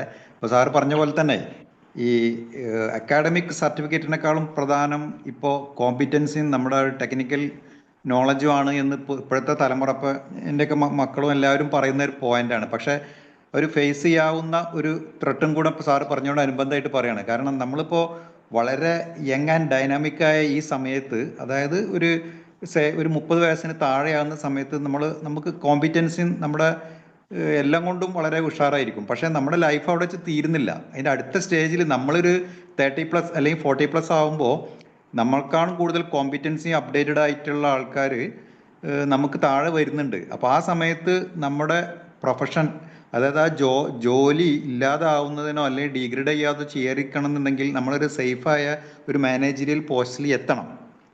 ആ എത്തുന്നതിന് ഈ അക്കാഡമിക് സർട്ടിഫിക്കറ്റുകൾ മസ്റ്റാണ്. മിക്കവാറും നല്ല റെപ്യൂട്ടഡ് കമ്പനികൾ, ഇപ്പോൾ ഇൻഫോസിസ് അല്ലെങ്കിൽ TCS പോലുള്ള കമ്പനികൾ, അടിസ്ഥാനപരമായിട്ടുള്ള അവരെ ബേസിക് ക്വാളിഫിക്കേഷൻ ചോദിക്കുന്നത് ഇയർ ഔട്ടില്ലാതെ എഞ്ചിനീയറിംഗ് ഗ്രാജുവേഷനാണ്. അപ്പോൾ നമ്മൾ ഈ അക്കാഡമിക് സർട്ടിഫിക്കറ്റുകൾക്ക് പ്രാധാന്യം തീർച്ചയായിട്ടും നമ്മളെ മക്കളോട് തീർച്ചയായിട്ടും പറഞ്ഞു കൊടുക്കണം തന്നെയാണ് എൻ്റെ വ്യക്തിപരമായ അഭിപ്രായം. അവിടെ സ്കില്ല് മാത്രം പോരാ. കാരണം ഈ ഒരു ബിലോ 30 ഏജിൽ നമുക്ക് നമ്മുടെ കഴിവ് കൊണ്ട് കേപ്പബിലിറ്റി കൊണ്ട് മാത്രം പിടിച്ചേക്കാൻ പറ്റും. പക്ഷെ അത് കഴിഞ്ഞിട്ടുണ്ടെങ്കിൽ അവിടെ ഒരു ക്രൈറ്റീരിയ അവർ വരുന്നുണ്ട്. എഞ്ചിനീയറിംഗ് ഗ്രാജുവേഷൻ ആണോ, അല്ല, ഞാൻ എഞ്ചിനീയറിംഗ് ഫീൽഡിനെ കുറിച്ചാണ് പറഞ്ഞത്. അതുപോലെ തന്നെ അവർ ഇയർ ഔട്ട് ആവാതെ പാസ്സായതാണോ എന്നുള്ളതും കൂടെ ബേസ് വെച്ചിട്ടാണ് അവർ പരിഗണിക്കുന്നത് എന്നുള്ളൊരു യാഥാർത്ഥ്യമാണെന്ന് തോന്നുന്നു. തീർച്ചയായിട്ടും എന്റെ സംസാരത്തിൽ ഞാൻ ഇങ്ങനെ അക്കാഡമിക് ക്രെഡൻഷ്യലിനെ ചെറുതാക്കി പറഞ്ഞതായിട്ട് എനിക്ക് തോന്നുന്നില്ല. അങ്ങനെ ഞാൻ ഉദ്ദേശിച്ചിട്ടില്ല. തീർച്ചയായിട്ടും അക്കാഡമിക് ക്രെഡൻഷ്യൽ വളരെ ഇമ്പോർട്ടന്റ് ആണ്. ഞാൻ അതുകൊണ്ട് മാത്രമായില്ല എന്നായിരുന്നു ഹൈലൈറ്റ് ചെയ്യാൻ ഉദ്ദേശിച്ച ഒരു കാര്യം. വേറെ ഒരു എക്സ്പീരിയൻസ് കൂടി പറയാം. ഞാൻ ഇവിടെ നമ്മുടെ സുഹൃത്തിന്റെ ഒരു നാട്ടിൽ നിന്ന് ഒരു പയ്യൻ ഖത്തറിൽ വന്നിട്ട് അവനൊരു അക്കൗണ്ടന്റ് ജോലിക്കാണ് അന്വേഷിക്കുന്നത്. അങ്ങനെ ഒരു സ്ഥലത്ത് സംസാരിച്ചപ്പോൾ അക്കൗണ്ടന്റ് ജോബ് ഓപ്പണിംഗ് ഉണ്ട്. ആൾ ഇന്റർവ്യൂവിനൊക്കെ പോയി നല്ല സ്കില്ലുള്ള പയ്യൻ, ആള് നല്ല രീതിയിൽ ആ ജോലി ചെയ്യുന്ന ആളാണ്. പക്ഷെ അൺഫോർച്ചുനേറ്റ്ലി അവന് ജോബ് കിട്ടില്ല. കാരണം എന്താ വെച്ചാൽ അവന് BCom പാസ്സല്ല, അവന് ഏതോ പേപ്പർ ബാക്കിയുണ്ട്. അപ്പൊ ഞാൻ പറഞ്ഞെന്താ വെച്ചാൽ നമ്മൾ എത്ര സ്കിൽഫുൾ ആണ്, എത്ര അപ് സ്കിൽഡ് ആണ് എന്നൊക്കെ പറഞ്ഞാലും നമുക്ക് ഒരു എൻട്രി കിട്ടണമെങ്കിൽ നമ്മുടെ ക്രെഡൻഷ്യൽ ഇമ്പോർട്ടന്റ് ആണ്. നമുക്ക് അതുകൊണ്ട് തന്നെ നമ്മുടെ സർട്ടിഫിക്കേഷൻ, നമ്മുടെ യോഗ്യത എന്ന് പറയുന്ന നമ്മുടെ അക്കാഡമിക് ക്വാളിഫിക്കേഷൻ, അതിനുള്ള പ്രാധാന്യം ചെറുതാക്കി പറയാൻ പറ്റില്ല. അതെന്തായാലും വേണം. പക്ഷെ അതിനൊപ്പം നമ്മൾ സ്കില്ലും കൂടി ഉണ്ടായാൽ മാത്രമാണ് നമുക്കത് സസ്റ്റെയിൻ ചെയ്യാൻ പറ്റുള്ളൂ എന്നാണ് പറഞ്ഞതിന്റെ ഒരു ആഗ്രഹം. ഓക്കെ സർ, തീർച്ചയായിട്ടും ഞാൻ സാറിനെ നെഗറ്റീവായിട്ട് പറഞ്ഞതല്ല. ഞാൻ എൻ്റെ ഒരു ഇത് അനുഭവം പറഞ്ഞത് മാത്രമേ ഉള്ളൂ. ഓക്കെ, അതും കൂടി ഇതിലുള്ള പാരന്റ്സ് ശ്രദ്ധിക്കണം എന്നുള്ളത്. ഒരു ചോദ്യം ചോദിച്ചോട്ടെ. അല്പം കോംപ്ലിക്കേറ്റഡ് ആയിട്ട് ഒരു കേസാണ്. അതായത് ഒരു വിദ്യാർത്ഥി ഉണ്ട്, ഇപ്പം +2 പഠിച്ചുകൊണ്ടിരിക്കുകയാണ്. ആ വിദ്യാർത്ഥി നേരത്തെ LSS, USS അങ്ങനെയുള്ള എല്ലാ പരീക്ഷകളിലും എപ്പോഴും വിജയിച്ചുകൊണ്ടിരിക്കുന്ന ഒരു കുട്ടിയാണ്. പിന്നെ ക്വിസ് മത്സരങ്ങളിലൊക്കെ എപ്പോഴും വളരെ സിമ്പിളായിട്ട് 1ാം സ്ഥാനം ലഭിച്ചുകൊണ്ടിരിക്കുന്ന ഒരു വിദ്യാർത്ഥിയാണ്. ഇപ്പം നീറ്റ് പരീക്ഷ എഴുതുകയാണെങ്കിൽ കോഴിക്കോട് മെഡിക്കൽ കോളേജിൽ കിട്ടുന്നതിന് വലിയ പ്രയാസമൊന്നും ഉണ്ടാവില്ല. പക്ഷെ കുട്ടി മറ്റ് പല ചിന്തകളുമാണ് ഇപ്പം. അതായത് 6 മാസം കൂടുമ്പം ഓരോ താല്പര്യങ്ങൾ ഇങ്ങനെ മാറി മാറി പറയുന്നൊരവസ്ഥയാണ്. ഇപ്പം ലാസ്റ്റ് പറഞ്ഞിരിക്കുന്നത് NDA പരീക്ഷയ്ക്ക് പോകാനുള്ളൊരു ഒരു അഭിപ്രായമാണുള്ളത്. അതിനെപ്പറ്റി കൂടുതൽ സെർച്ച് ചെയ്യും. അപ്പം കുട്ടിക്കാണെങ്കിൽ ഫിസിക്കലി NDA പരീക്ഷ പാസ്സായി കിട്ടുമെന്നുള്ള സംശയങ്ങളുണ്ട്. അപ്പം നിങ്ങളുടെ അഭിപ്രായത്തിൽ കുറച്ച് കാര്യങ്ങൾ ആ കുട്ടിയുടെ കാര്യത്തിൽ പറയാൻ സാധിക്കില്ല? നിങ്ങൾ കുട്ടീന്റെ ആപ്റ്റിറ്റ്യൂഡ് പരിശോധിച്ചിരുന്നോ? ഇല്ല. ആപ്റ്റിറ്റ്യൂഡ് ഒന്ന് പരിശോധിക്കുന്നത് നന്നാവില്ലേ? നമുക്ക് എന്താ വെച്ചാൽ ഓരോ സമയത്തും ഓരോ ഇമ്പൾസീവ് ഡിസിഷൻസ് എടുക്കേണ്ട ഒരു കാര്യമല്ലല്ലോ ഇത്. നമ്മുടെ ഒരു ലൈഫ് ലോങ് ജേർണിയിലുള്ള ഒരു ഡിസിഷൻ ആയതുകൊണ്ട് തന്നെ നമുക്കൊരു ആപ്റ്റിറ്റ്യൂഡ് ഒക്കെ നോക്കാൻ പറ്റുമെങ്കിൽ അത് ഒരു ഡയറക്ഷൻ, ഒരു ഇൻഡിക്കേഷൻ കിട്ടും എന്നുള്ളതാണ് ഞാൻ മനസ്സിലാക്കുന്നത്. അതൊന്ന് ചെയ്തു നോക്കുന്നത് നന്നായിരിക്കും എന്നാണ് എൻ്റെ ഒരു അഭിപ്രായം. അസ്കർ മാഷക്ക് കൂടുതൽ ഇൻസൈറ്റ്ഫുൾ ആയിട്ട് അഭിപ്രായം പറയാനുണ്ടാവും എന്ന് വിചാരിക്കുന്നത്. അതായത് ഇത് നമുക്കും പൊതുവായിട്ട് പറയേണ്ട ഒരു സംഗതിയല്ല, ഇത് ഇൻഡിവിജ്വൽ ഫേസ് ടു ഫേസ് ഇരുന്ന് സംസാരിക്കേണ്ട സംഗതിയാണ്. അപ്പൊ കുട്ടിയുടെ താല്പര്യം തിരിച്ചറിയാന്നുള്ളതാണ്. പലപ്പോഴും കുട്ടികളെ കൊണ്ട് താല്പര്യം ചോദിക്കുമ്പോൾ ഒരു വിഷയം ഇഷ്ടമുണ്ട്, ഇഷ്ടമില്ല, അല്ലെങ്കിൽ എളുപ്പമാണ്, ബുദ്ധിമുട്ടാണ് എന്നാണ് പറയല്. അതിനപ്പുറം ഒരു ജോലി, പ്രൊഫഷൻ അല്ലെങ്കിൽ ഒരു എംപ്ലോയ്മെന്റ് എന്നുള്ള അർത്ഥത്തിൽ ഇഷ്ടം ഐഡന്റിഫൈ ചെയ്യണമല്ലോ ആദ്യം നമ്മൾ. രണ്ടാമത് ആ മേഖലയിലേക്ക് പോകാൻ ആപ്റ്റിറ്റ്യൂഡ് ഉണ്ടോ അല്ലെ നോക്കുകയാണ് വേണ്ടത്. അപ്പൊ ആപ്റ്റിറ്റ്യൂഡ് ഉണ്ട് എന്ന കോൺഫിഡൻസ് ഉണ്ടെങ്കിൽ നോക്കേണ്ട ആവശ്യമൊന്നുമില്ല. ഈ കേസിലൊക്കെ എനിക്ക് തോന്നുന്നത് താല്പര്യങ്ങൾ അങ്ങനെ മാറിക്കൊണ്ടിരിക്കുന്നുണ്ടെങ്കിൽ, മാറിക്കൊണ്ടിരിക്കുന്ന എല്ലാ താല്പര്യങ്ങൾക്കും കഴിവുണ്ടായിക്കൊള്ളണമെന്നില്ലല്ലോ. അതുകൊണ്ട് ഫിറോസ് സാർ പറഞ്ഞതുപോലെ ഒരു ആപ്റ്റിറ്റ്യൂഡ് ഒക്കെ എഴുതിയാൽ ഈ കുട്ടിയുടെ ഇൻബോൺ ടാലന്റ് ഏതെല്ലാം മേഖലയിലാണ് മനസ്സിലാവും. അപ്പൊ ആ ടാലന്റ് ഉള്ള മേഖലയിൽ ഇഷ്ടമുണ്ടോ അല്ലേ നോക്കി ഒരു ഫൈനൽ തീരുമാനം എടുക്കുകയായിരിക്കും നല്ലത്. CIGcareer.com എന്ന വെബ്സൈറ്റിൽ പോയാൽ നിങ്ങൾക്ക് ആപ്റ്റിറ്റ്യൂഡ് ടെസ്റ്റുമായി ബന്ധപ്പെട്ട ഡീറ്റെയിൽസ് കിട്ടും. CIGcareer.com. ഇത് ഏകദേശം 2-2.5 മണിക്കൂർ നീണ്ടു നിൽക്കുന്ന വലിയൊരു പ്രോസസ്സാണ്. ഓൺലൈനിലാണ് ടെസ്റ്റും രജിസ്ട്രേഷനും പേയ്മെന്റും കൗൺസിലിംഗും ഒക്കെ. ഇഷ്ടപ്പെട്ട ദിവസം നിങ്ങൾക്ക് ആപ്റ്റിറ്റ്യൂഡ് ടെസ്റ്റിന് വേണ്ടിയിട്ട് തിരഞ്ഞെടുക്കാൻ പറ്റും. ടെസ്റ്റ് കഴിഞ്ഞാൽ ഇഷ്ടപ്പെട്ട ദിവസവും ഇഷ്ടപ്പെട്ട സമയവും കൗൺസിലിങ്ങിന് വേണ്ടിയിട്ടും തിരഞ്ഞെടുക്കാൻ പറ്റും. കുട്ടിയുടെ 7 മേഖലകളിലുള്ള കഴിവ് ചെക്ക് ചെയ്യും. Verbal reasoning, abstract reasoning, numeric ability, mechanical reasoning, space reasoning, ലാംഗ്വേജിലെ 2 സ്പെല്ലിംഗ്, സെന്റൻസ് മേഖലയിലെ കഴിവുകൾ.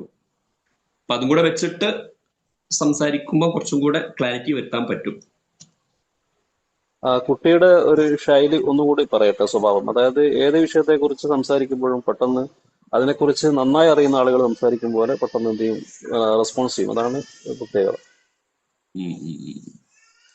അത് ഒരു ഫേസ് ടു ഫേസ് ഇരുന്ന് സമയം എടുത്ത് ചെയ്യേണ്ട ഒരു സംഗതിയാണ്. നമ്മൾ സാധാരണ പറയാറുണ്ട്, ഈ കേൾക്കുന്ന എല്ലാവർക്കും കൂടെ പറയുകയും ചെയ്യാണ്, ഏകദേശം കൺക്ലൂഡ് ചെയ്യാനായതുകൊണ്ടും കൂടെ പറയാണ്, career planning is a process, not an activity. Career planning ഒരു പ്രവൃത്തിയല്ല, പ്രക്രിയയാണ്. എന്ന് വെച്ചാൽ നമ്മളിപ്പോ ഒരു 1.5 മണിക്കൂർ നീണ്ടു നിൽക്കുന്ന ഒരു സെഷൻ ചെയ്തു, അല്ലെങ്കിൽ ഒരു 20-30 മിനിറ്റ് നീണ്ടു നിൽക്കുന്ന ഒരു ഇൻഡിവിജ്വൽ കൗൺസിലിംഗ് നടത്തി. അത് കഴിയുമ്പം സെറ്റ് ചെയ്യേണ്ട, തീരുമാനിക്കേണ്ട ഒന്നല്ല career. It is a process. അപ്പൊ അതിന്റെ ഭാഗമായിട്ട് കണ്ടിന്യൂസ് ആയിട്ട് ഇൻഫർമേഷൻ ഗ്യാദർ ചെയ്യണം, എന്നിട്ട് സ്വയം ഒരു തീരുമാനത്തിലേക്ക് വരണം. അപ്പൊ അതിനുള്ള ഇൻപുട്ടുകളാണ് ഇത്തരം സെഷനുകളൊക്കെ. ഞങ്ങൾ ഏതെങ്കിലും ഒരു കോഴ്സ് എടുക്കണമെന്നോ എടുക്കണ്ട എന്നോ പറയില്ല. തീരുമാനം ഫൈനലായിട്ട് എടുക്കേണ്ടത് ആ കുട്ടിയാണ്. കുട്ടിയുടെ താല്പര്യവും കുട്ടിയുടെ കഴിവും കുട്ടിയുടെ എഫേർട്ടുമാണ്. കുട്ടിയുടെ പഠനം, കുട്ടിയുടെ ജോലി, തീരുമാനം എടുക്കേണ്ടത് കുട്ടിയാണ്. ചില ആൾക്കാർ പറയും അതിന് ഭയങ്കര സ്കോപ്പാണ്, അങ്ങോട്ട് പോയിക്കോളൂ, ഇതിന് തീരെ സ്കോപ്പില്ല, ഇങ്ങോട്ട് പോവണ്ട എന്നൊക്കെ. അങ്ങനെയല്ല. സ്കോപ്പ് ഉള്ളത് നേരത്തെ ഞാൻ പറഞ്ഞതുപോലെ കുട്ടിക്കാണ്, കോഴ്സുകൾക്കോ സ്ഥാപനങ്ങൾക്കോ അല്ല. പലപ്പോഴും പത്രമാധ്യമങ്ങളുടെ പരസ്യം കണ്ടിട്ടോ ഫ്രണ്ട്സ് പോകുന്നത് കണ്ടിട്ടോ ആരെങ്കിലും എന്തെങ്കിലും യൂട്യൂബിൽ പറയുന്നത് കേട്ടിട്ടോ ഒക്കെ ആയി പോവാറുണ്ട്. അങ്ങനൊന്നും ആവാൻ പാടില്ല. എന്നാൽ ഇതൊക്കെ കാണുകയും കേൾക്കുകയും ഒക്കെ വേണം. വാർത്തത്തില് ഈ മേഖലകളെ കുറിച്ചൊക്കെ കൂടുതൽ മനസ്സിലാക്കാനും ഇൻപുട്ട് ഗ്യാദർ ചെയ്യാനും ഒക്കെ വേണ്ടിയിട്ട് ശ്രമിക്കുക. ഫിറോസ് സാർ, നമുക്ക് കൺക്ലൂഡ് ചെയ്യാൻ തോന്നുന്നുണ്ട് അല്ലെ? 1.5 മണിക്കൂറായി. പ്ലീസ്, ആയിക്കോട്ടെ സർ. ഓക്കെ. അപ്പം 3 ദിവസം നീണ്ടു നിൽക്കുന്ന, ഒരാഴ്ച നീണ്ടു നിന്ന ഒരു വെബിനാർ കരിയർ ടോക്ക് സീരീസ് ഇന്നിവിടെ അവസാനിക്കുകയാണ്. നേരത്തെ തുടക്കത്തിൽ പറഞ്ഞ കാര്യം ഞാൻ ഒരിക്കൽ കൂടെ ആവർത്തിക്കുകയാണ്. നിങ്ങൾ ഈ ഇൻഫർമേഷൻ കിട്ടിയ ടെക്സ്റ്റിന്റെ കൂടെ ഒരു വാട്സപ്പ് കമ്മ്യൂണിറ്റി ഇൻഫോ ലിങ്ക് കൂടെ കണ്ടിട്ടുണ്ടാവും. അതിലൊന്ന് ജോയിൻ ചെയ്താൽ പ്രീവിയസ് കരിയർ ടോക്ക് സീരീസിന്റെ യൂട്യൂബ് ലിങ്ക് കാണാൻ പറ്റും. അതിൽ നിന്നൊക്കെ കൂടുതൽ വിവരങ്ങൾ കളക്ട് ചെയ്യാൻ വേണ്ടിയിട്ട് ശ്രമിക്കുക. ദെൻ എല്ലാ ഞായറാഴ്ചകളിലും Sunday career online and ask from home എന്ന പ്രോഗ്രാം ഉണ്ട്. അതിൽ ജോയിൻ ചെയ്താൽ കൂടുതൽ സ്പെസിഫിക് ആയിട്ടുള്ള വിവരങ്ങളൊക്കെ നിങ്ങൾക്ക് കിട്ടും. നമ്മുടെ മക്കൾക്ക് നല്ല ഒരു അക്കാദമിക് ലൈഫ് തുടർന്ന് ഒരു കരിയർ ലൈഫും ഉണ്ടാവട്ടെ എന്ന് ആശംസിക്കുകയാണ്. അതോടൊപ്പം തന്നെ ഒന്ന് ചോദിച്ചോട്ടെ, യെസ്, പെട്ടെന്ന് ചോദിച്ചോളൂ. BSc അഗ്രികൾച്ചറിന് കോയമ്പത്തൂർ ഈറോഡുള്ള കോളേജുകൾ വാല്യൂ ഉണ്ടോ? അത് പ്രശ്നമൊന്നുമില്ല, ചെയ്യാം. ഓക്കെ. അവിടെ ഒരു കാർഷിക മേഖലയിലെ കോഴ്സുകൾക്ക് അംഗീകാരം കൊടുക്കുന്ന ഒരു യൂണിവേഴ്സിറ്റി ഉണ്ടാവും. അത് അംഗീകരിച്ചാൽ മതി. ഇപ്പൊ കേരളത്തിലാണെങ്കിൽ കുഫോസ് ആണ്, കേരള യൂണിവേഴ്സിറ്റി, സോറി, കാർഷിക സർവകലാശാലയാണ്. അതുപോലെ തന്നെ തമിഴ്നാട്ടിലും കർണാടകയിലും ഒക്കെ ഉണ്ട്. അവര് അംഗീകരിച്ചതായിരിക്കണം. ഫിറോസ് സാർ എന്തോ പറയാൻ നോക്കിയോ? അല്ല, ഐക്കാറിന്റെ റെക്കഗ്നിഷനിലേന്നൊന്ന് ചെക്ക് ചെയ്യുന്നത് നന്നായിരിക്കും. അതെ, Indian council four agriculture research, ICAR, അവര് അംഗീകരിച്ച സ്ഥാപനമായിരിക്കണം. എന്താ പ്രശ്നം, അല്ലെങ്കിൽ ചിലപ്പോ PGക്കൊക്കെ പോകാൻ സ്ട്രഗിൾ ചെയ്യാം. അതെ. അപ്പം ഇന്നത്തെ ഒരു സെഷൻ ലീഡ് ചെയ്ത ഫിറോസ് സാറിന് ഈ ഒരു സെഷന്റെ പേരിൽ, സിജിയുടെ പേരിലുള്ള നന്ദി അറിയിക്കുകയാണ്. അതോടൊപ്പം തന്നെ ഈ പരിപാടിയിൽ പങ്കെടുത്ത മുഴുവൻ വിദ്യാർത്ഥി സുഹൃത്തുക്കൾക്കും അതുപോലെ തന്നെ രക്ഷിതാക്കൾക്കും സിജിയുടെ നന്ദി കടപ്പാട് അറിയിച്ചുകൊണ്ട് ഈ ഒരു സെഷൻ അവസാനിപ്പിക്കുകയാണ്. അതുപോലെ തന്നെ ഈ ഒരു വെബിനാർ സീരീസ് അവസാനിപ്പിക്കുകയാണ്. നന്ദി, നമസ്കാരം, ഗുഡ് നൈറ്റ്.